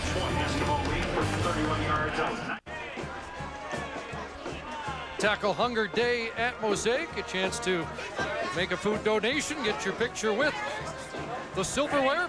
And our sack tally brought to you by Purolator. Tackling hunger across Canada. Check. Toronto Argonauts, congratulations to them. A big win against the Calgary Stampeders this week on Wednesday night. One of the reasons for that win is the play of their defensive line as they tied Saskatchewan. 2 sacks apiece in this game. Number 35, the Roughriders start. And Wes Cates closing in on 100. In on the tackle is number 40, Rod Davis. Has 3 on that carry. 3-yard gain in the 2nd and 7. Working on a 100-yard game again.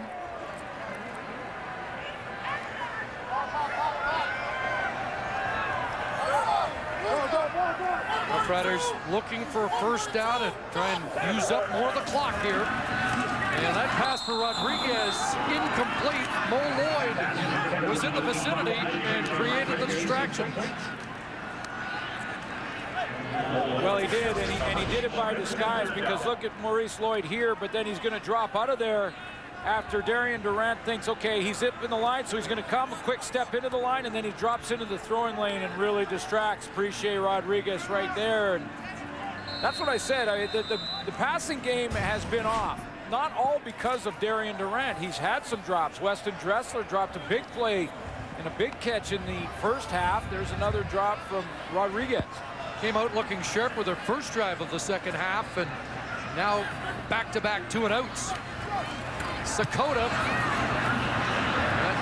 will bounce out at about the Eskimo 45-yard line. And Sakota's had his trouble. Kanji in to kick this time.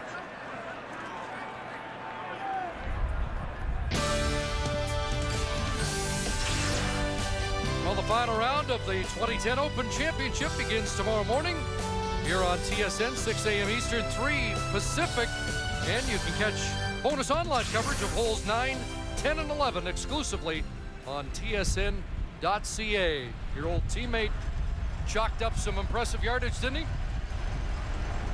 Certainly did. Part of that 89 championship team, Ray Elgard. Here's Kelly Campbell on the sweep. And a cutback. And Sean Lucas finally corrals him at the 51-yard line. 6 for Campbell. Kelly Campbell's been an interesting player this year. He was late arrival. He basically missed training camp, and a lot of questions as to whether or not he was going to be able to fit into the locker room. And one thing that's important about Kelly Campbell, Georgia Tech grad, is that you got to make sure it's not about him. It's about the offense and his football team and his teammates. Ricky Ray, and a catch is made by Campbell.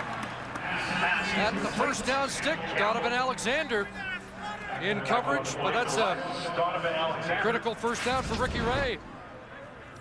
Donovan Alexander is trying to stay outside. He knows he's got help into the middle, so he gets a good angle on it, but is just a step away as Kelly Campbell turns the out there, and the timing on the throw absolutely perfect from Ray.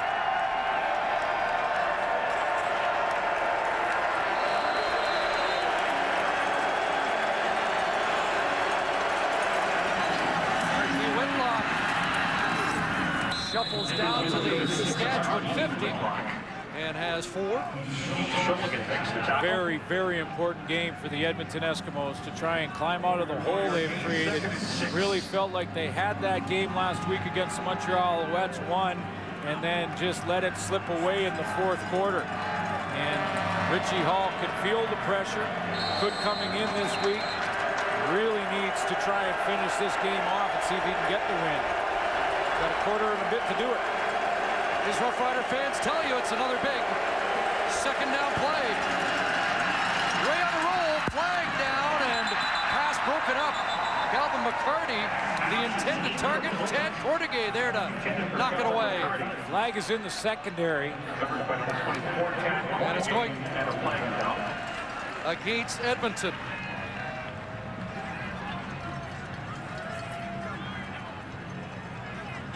Major foul. Face mask. Edmonton number 61. 15-yard penalty. Third down.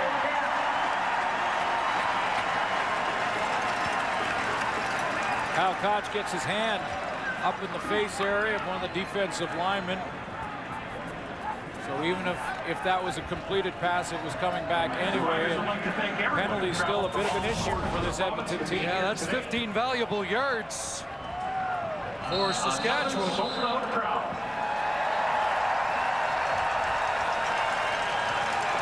And there it is. The left mid into the grill, and Prefontaine booms another one. Let's see if he gets the backspin here. Not this time. And Dorsey happy to concede one and make it a 6-point Edmonton lead. And gives up a single, making it a 7-point lead with 14 Check that, 7 points, 20-13.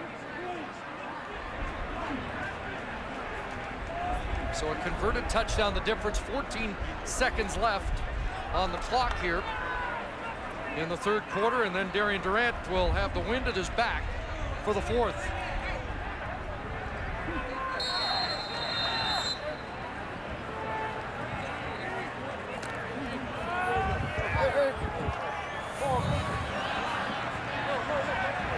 Hasn't been as efficient as the first couple of weeks for this Rough Rider offense. Lloyd with pressure, Dressler onto the backfield. And Weston Dressler, first down, up at the 48-yard line on what should be the final play of the third quarter. So the Rough Riders down by 7, but they'll have the wind at their back for the fourth.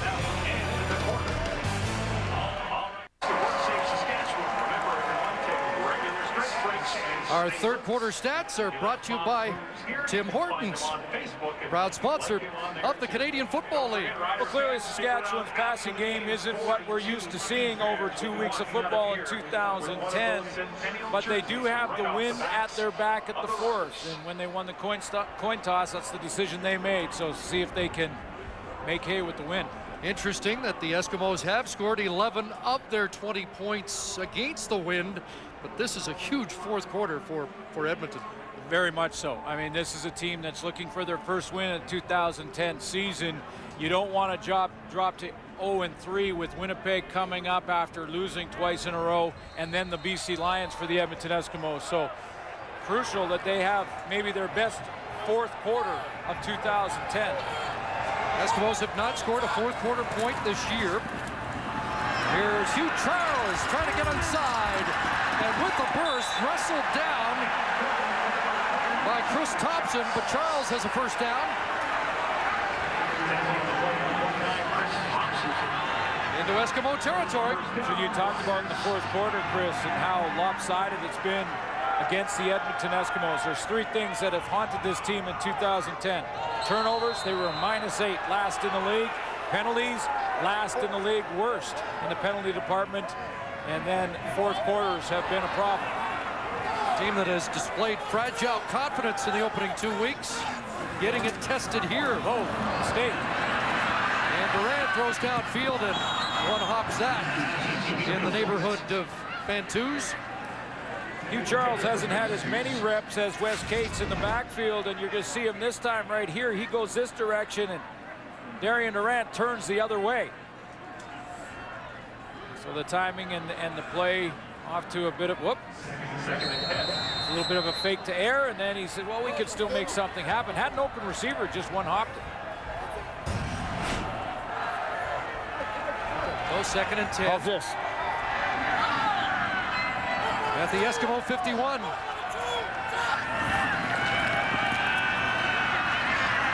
Dumps it off. And Charles lunging close to what should be another first down. Coming into this game, his rush average was 11.8 for Hugh Charles. He only had 4 carries, but they were big ones. In the BC Lions game, he had 1 catch for 17. So with the average like that, it's a smart play for Darian Durant to understand that you can dump it to your back. You don't have to throw it for the 10 yards to move the chains. Dump it to your back and let Hugh Charles do the rest. Mentioned last week in the BC game when Charles was prominent that he really pushed Wes Cates in training camp. It was just about a dead heat, but Ken Miller said you got to knock out the champ. So Cates maintained the starting position, but now it's a 1-2 punch. And it's been effective for the Rough Riders. They are 3rd and less than a yard. But such a change of pace for a defender who's trying to one time run down Hugh Charles and try and get that angle and then come back to Wes Cates, and you better bow your neck when you're going to tackle Cates because he'll come out and be the hammer. Short yardage team comes on. Chris Zarka and Jason Claremont part of that.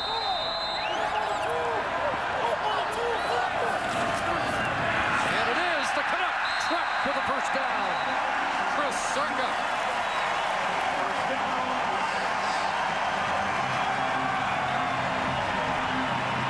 Ball down in short yardage, whether it be on the goal line or short yards in the middle of the field. It's all about leverage and who gets that pad level the lowest. You can see how low big 33 guy.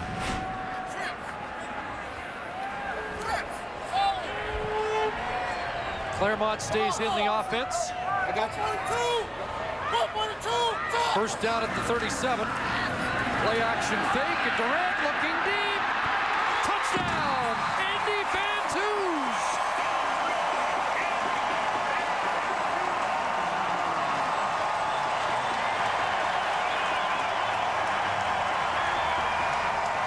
Third touchdown of the year for number 83.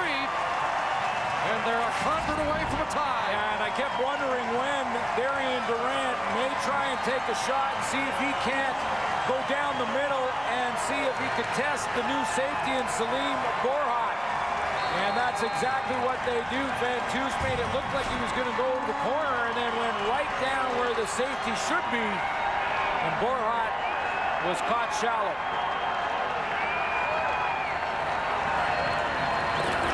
Kanji extra point. Game's tied. 20 apiece. Early fourth quarter.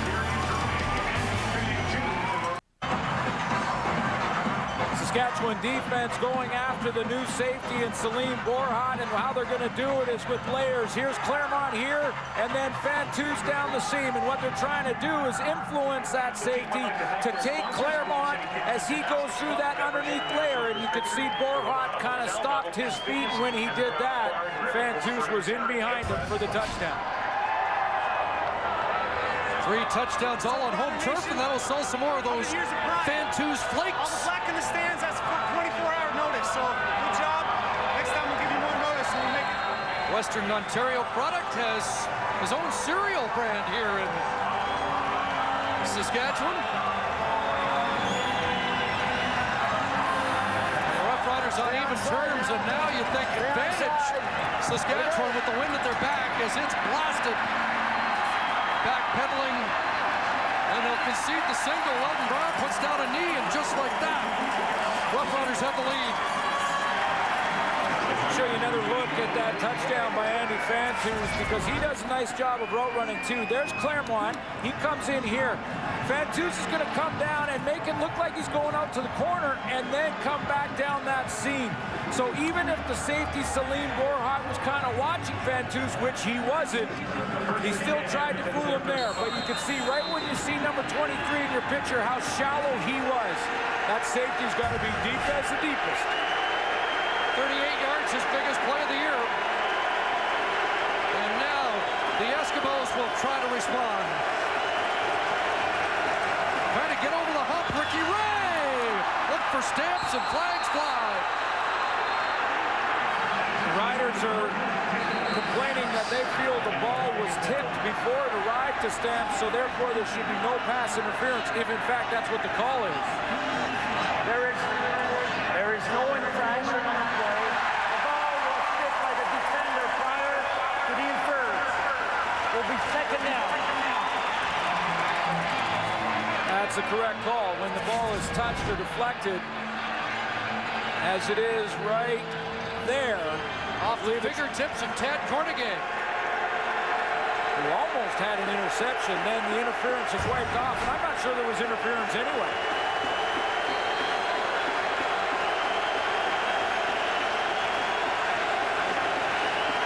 Second and 10.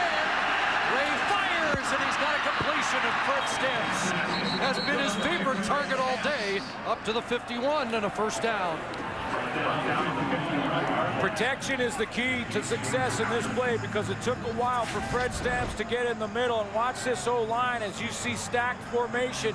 Saskatchewan loves to try and mix it up in there, but they get caught stacked up in the middle, and the two guards for the Edmonton Eskimos are able to just hold them off, Patrick Kabongo and Kyle Koch, along with center Aaron Fiacconi. So good protection for Ray to allow Stamps to get himself open. 9-catch, 139 yards for Stamps, leading receiver last year. Ray looking for him again, and he hangs on. Oh boy. Took a hit from Lance Frazier, but Fred Stamps putting on a show here at Mosaic. Well, there's been prettier catches in 2010, but not many that are tougher than this. And here's an isolation of them. They tried to get him on a little bit of a double move on Donovan Alexander, but Alexander had help from Lance Frazier, who made contact right at the perfect time, and somehow Fred Stamps came up with it. Good-looking drive for the Eskimos, 26 for Stamps. 165 on the day. Calvin McCarty, the ball carrier, down to the 30 with 3. Calvin McCarty a year ago at around this time when the Edmonton Eskimos came back from a 21-point deficit to beat Saskatchewan. He was the key player in that game with 76 yards rushing on 9 carries. Haven't seen much of him here tonight. That's really, I believe, his first touch. A couple of touchdowns in that game. Whitlock gets a breather. 10 minutes to go, fourth quarter.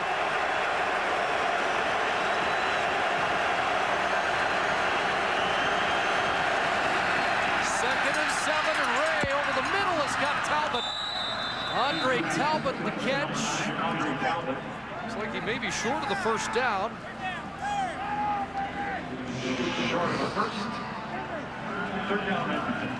And they mark Talbot at the 24.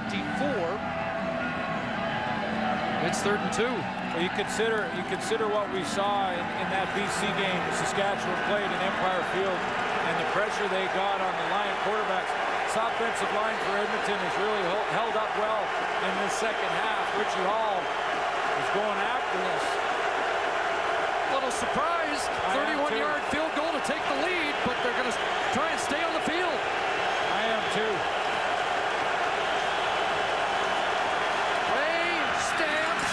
And they get the first down.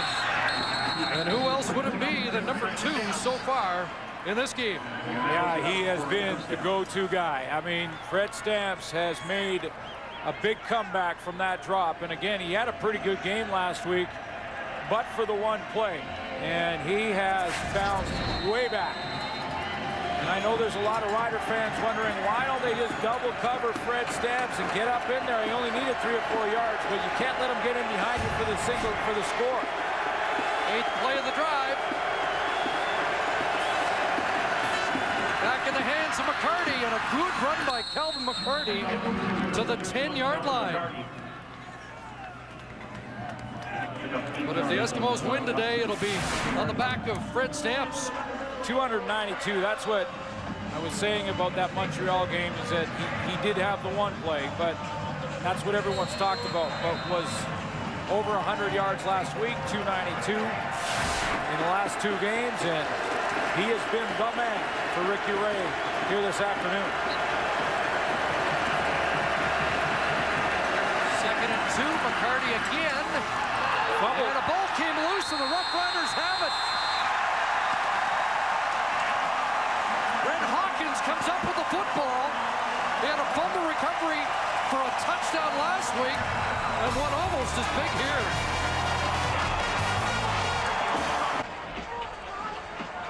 here. Big play by the Saskatchewan Roughriders. Sean Lucas at linebacker. There's fumbles when a player loses the handle, and then there's forced fumbles. And Sean Lucas gets the forced fumble. He throws his body in there, and Lucas is the guy right there who knocks the ball out with his left elbow on Calvin McCarty. That's a fumble. Saskatchewan takes over. So another mishap for the Eskimos in the red zone. Here's a little double reverse. Rob Bagg from his end zone, and now wide open field.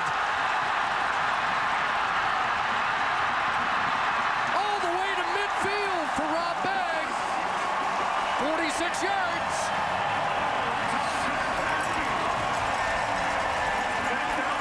Maurice Lloyd, I believe, for the Edmonton Eskimos, was the only guy that had a chance, and he took the wrong angle. Rob Bagg on the reverse is coming this way.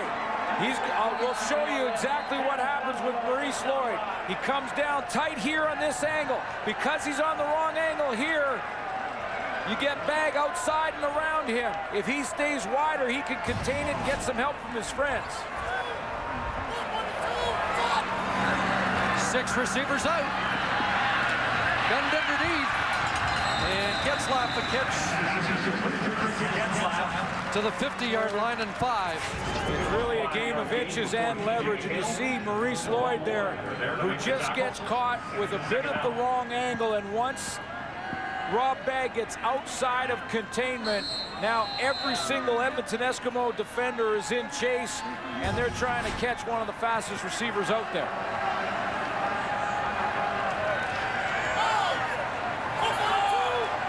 Second and 5, and again, 6 receivers out. Durant will take off. First down, and one more. Untouched and out at the Edmonton 21. 29-yard run for Darian Durant. And a big run that gets some help here from Wes Cates. Darian Durant's going to roll out here, and he sees when he has a little more time that he's got some open field in front of him. Wes Cates to the right of your screen, rather than block on Javi Glad here, he's just going to run him off. He sees Darian Durant running the ball. He says, well, you just keep covering me, and I'll just keep running deep, and you can't turn around and tackle our quarterback. And the long drive of the first half, most of it on the ground, and they're chewing up the yardage on the ground here, but now Durant, well, he'll take off again.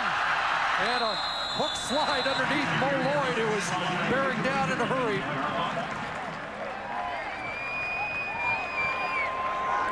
This started inside the Saskatchewan 10-yard line, and the damage done, for the most part, on the ground. And on the reverse to Rob Bagg. What a gutsy play call down in the shadow of your goalposts to run a reverse with all the ball handling that has to happen in a reverse. In your end zone with a 1-point lead. Wow. Second and 5, they bunch to the near side. Over the middle, incomplete, penalty marker. Dressler, the intended target.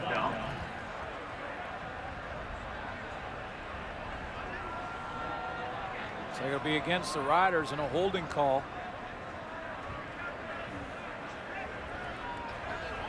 Holding Saskatchewan number 57. That penalty's declined. Third down. Mark Bronto, the right guard, so the field goal unit will come on. And Luca Conchi will attempt a 23-yarder.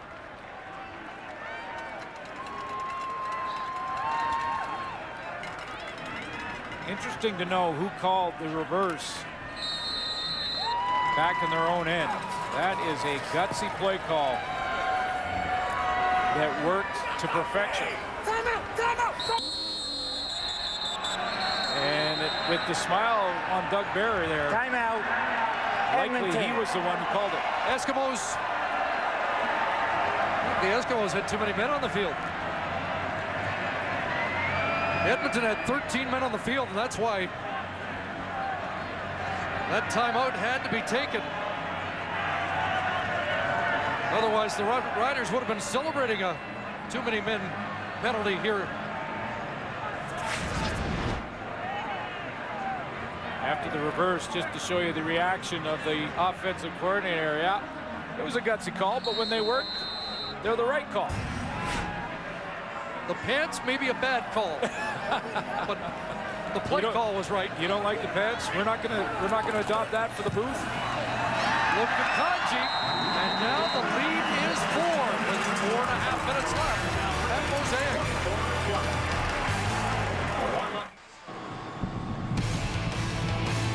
The CFL on TSN is brought to you in part by Rona, proud sponsor of the CFL.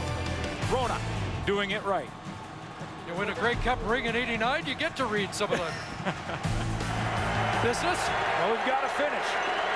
Yeah, the Eskimos have their work cut out for them, starting at the 35, down by 4. And Ricky Ray looking for Jason Barnes, who laid out but couldn't bring it in.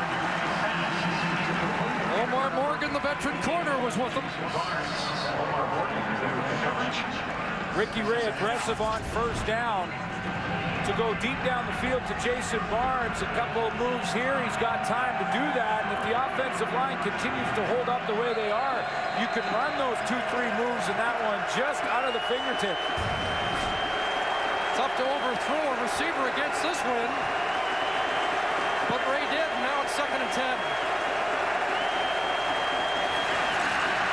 A lot of time. Fred stamps, and he breaks a tackle, and look out!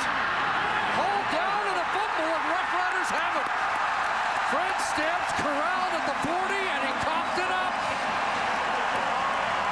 The Riders defensively are playing to steal the ball. They're ripping at it. They're pulling at it.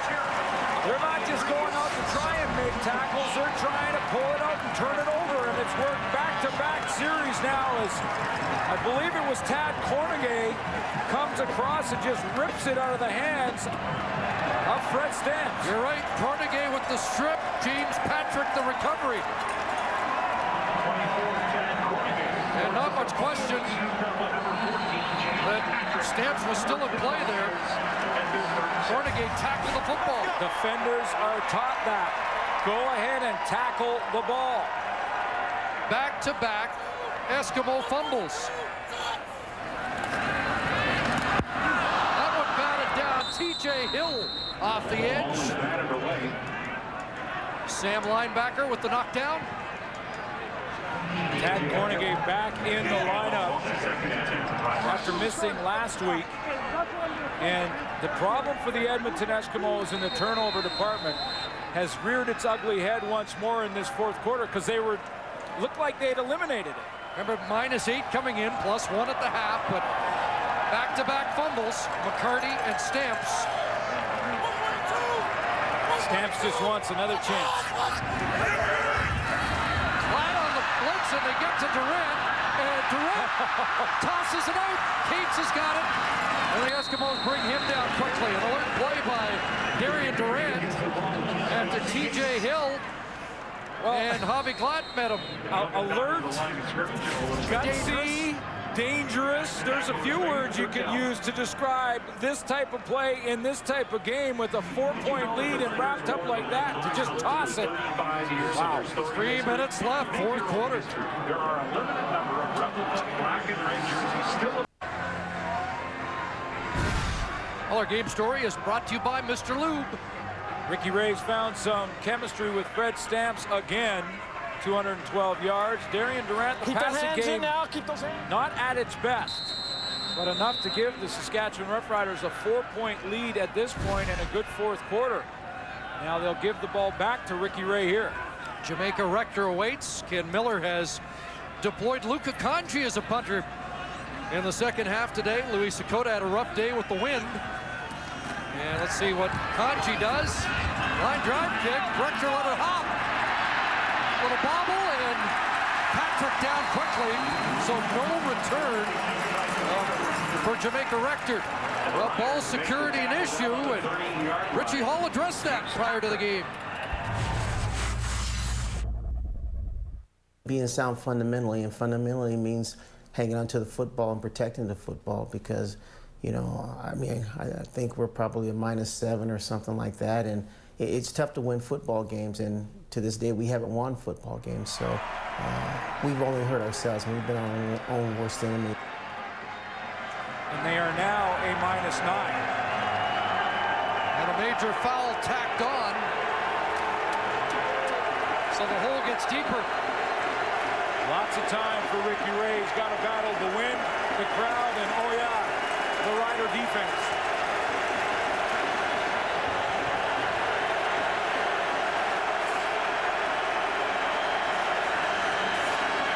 Starting at their 16. Kelly Campbell's got the ball.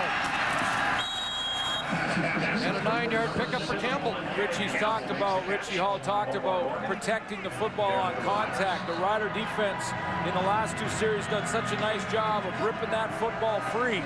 All these receivers for Edmonton now, when they're going to face contact, have to protect the ball, cover up both ends. 2nd and a yard. And Whitlock has the first. Up over the 30-yard line. The penalty on the play that set the Eskimos back was on rookie Roderick Williams for unnecessary roughness. Tough penalty to take. Yeah. Same issues, turnovers, penalties.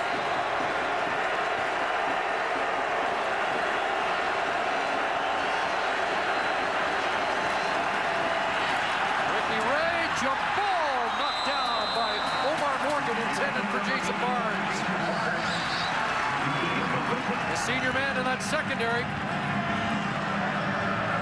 Really been a guy that this Rider secondary has leaned on for leadership. Problem is, when you're out on the corner, you don't have a chance to really communicate much with the rest of that group. But during practice in the work week, they certainly rely on his leadership.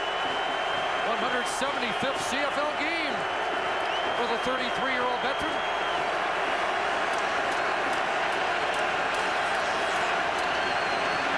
Second and 10. Way in trouble and down. Luke Mullender. Second sack of the year for the first-year starter. And on third down, the Eskimos are going to punt and hope they can get it back. Saskatchewan defense in that bunch, not showing the traditional 3-down lineman or 4-down lineman in a bunch, and that pocket just collapses around. It wasn't really like one guy beat in a one-on-one battle their man. It was more like the pocket as a whole just started to collapse around Ricky Ray. Flag on the play. And Dorsey hit hard at the 46-yard line. Rod Davis drills him to the turf, but it's like there are penalties going to be against Edmonton. Procedure call, the preliminary indication. Illegal procedure. Edmonton, they only had 6 men on the line of scrimmage. That penalty's declined. It will be first down Saskatchewan. It's good field position for Saskatchewan. No reason to take the penalty and make them kick again. I'm just wondering, I know it's easy to second guess after the fact, but I thought it was 3-down football for the Edmonton Eskimos. Instead, they are trying to get a quick 2-and-out here. The Eskimos don't have a timeout here. They had to use their timeout to avoid a too-many-men penalty. And the clock will start on the snap. In the hands of Cates. Ty Ellis trips him up, leads to the 53. For Eskimo fans, it had looked like the Eskimos had got rid of that turnover problem until the fourth quarter. Calvin McCarty gets stripped there by Sean Lucas. And then Tad Cornegay, after a big play by Fred Stamps, rips the ball out of his hands. 2 costly turnovers in this fourth quarter. Richie Hall said they self-destructed last week against Montreal and are doing it again here. Cates over 100 at 104. And on second down, an extra surge to get close to a first down. Boy, that extra effort got him another couple of yards. And does he get another set of downs for the Roughriders? Looks like they're going to bring in the sticks and take a look at this one. And if they're short, what does Ken Miller do?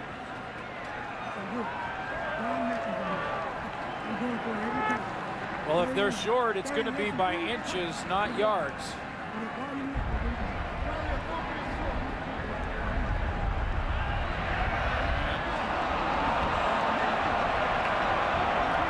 One football away from a fresh set of downs. Doug Barry wants to go. You can tell he was talking to Darian Durant quickly. Ken Miller looks confident. Inside of a yard, conventional thinking is you got to have confidence in your offensive line. It's a popular decision as long as it works. And it should. Darian Durant following Chris Best, the left guard, Jeremy O'Day, Sheen, Bukowski, and the big boys up pile and celebrate.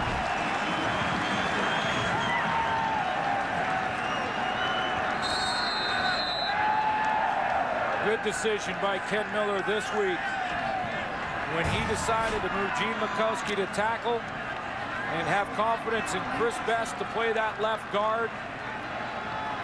These guys have been solid up front. And the Eskimos cannot stop the clock.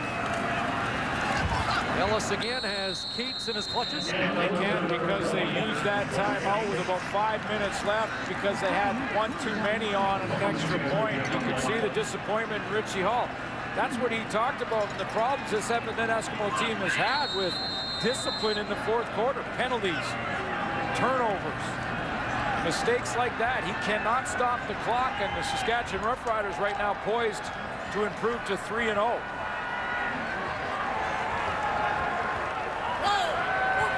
Hard-fought game. Eskimos need some big plays, but then they made bigger mistakes. And great teams, Chris, can win ugly. And I'm not saying this was completely ugly for Saskatchewan because they had some big plays on defense. But offensively, it wasn't their best effort. They chipped away. Big run by Wes Cates. Rishi Rodriguez had a play, but it wasn't the type of explosive offense that we've seen. But you find a way to win, and they did. It was black and burgundy ugly. The 100th anniversary game. And the Saskatchewan Roughriders remain the only unbeaten team in the Canadian Football League. And they hand the Edmonton Eskimos their third consecutive loss.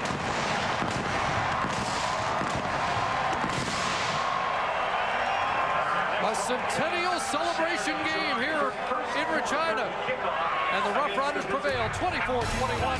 That's the story from Mosaic. Let's join Dave Rendor.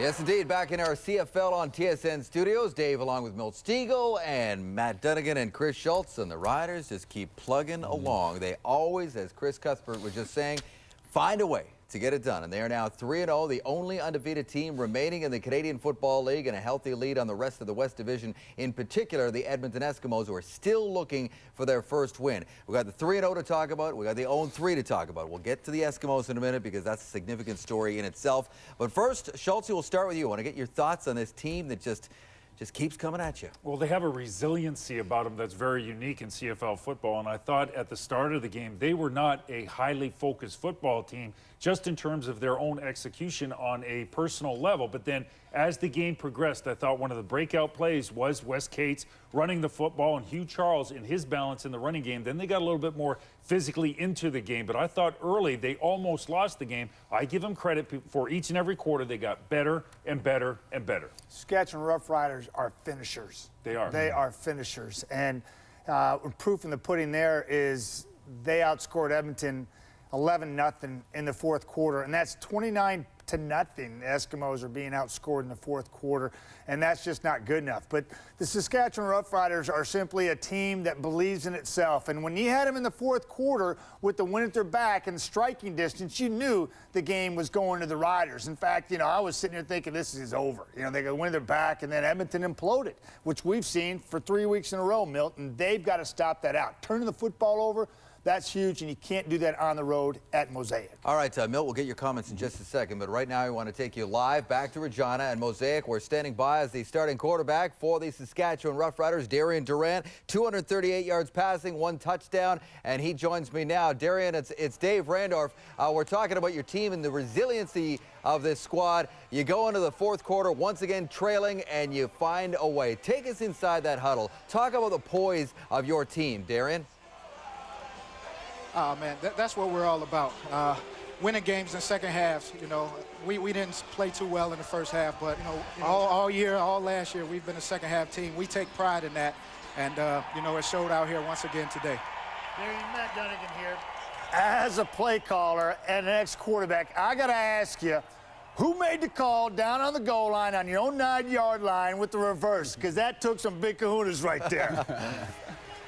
Oh, that's Coach Barry. But actually, he tried to change the play twice. Yeah. And I said, no way. They're not expecting it. Let's try to make it work. We've been practicing all week. No need to not come out here and call it. So, man, that was a gutsy call, and it worked out big for us. Congratulations. So that's all Coach Barry there. That's crazy. Thank you. Darren, Chris Schultz here. One of the things about your football team is you had a slow start. I'm wondering, did you communicate to your guys individually saying we have to pick this up, because you could see as each quarter went by, you got better and better and better? Most definitely. You know, we know when we're down and out and when we're not playing good football. And, you know, I just went to every guy as a man and said, look, take it upon yourself to step up. You know, we're a better team than this. We've proven we're a better team. So everyone look inside themselves and find a way to make a play. And everybody did, man. And that's just how we play. And that's just, you know, the trademark of our team. We never give up. And everyone finds it within themselves to make a play. Each week is somebody else. Darren, how you doing? Milt Stiegel here. Congratulations. I saw you using your legs a lot more than you have in the past. Did you make a conscious effort to use your legs, or were they just broken plays and you saw some openings?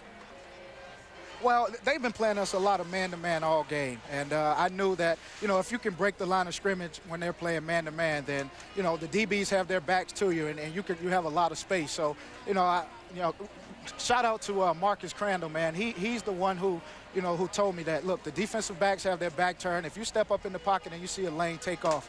And, I mean, he's a great mentor, a great coach for me, man. So I have to give him all the credit for that. Darian, are you going to keep that jersey? We can't get used to it. What are you going to do with that thing? Oh, man, we have to go inside, and they picked out fans, so we have to come out one by one and give it away.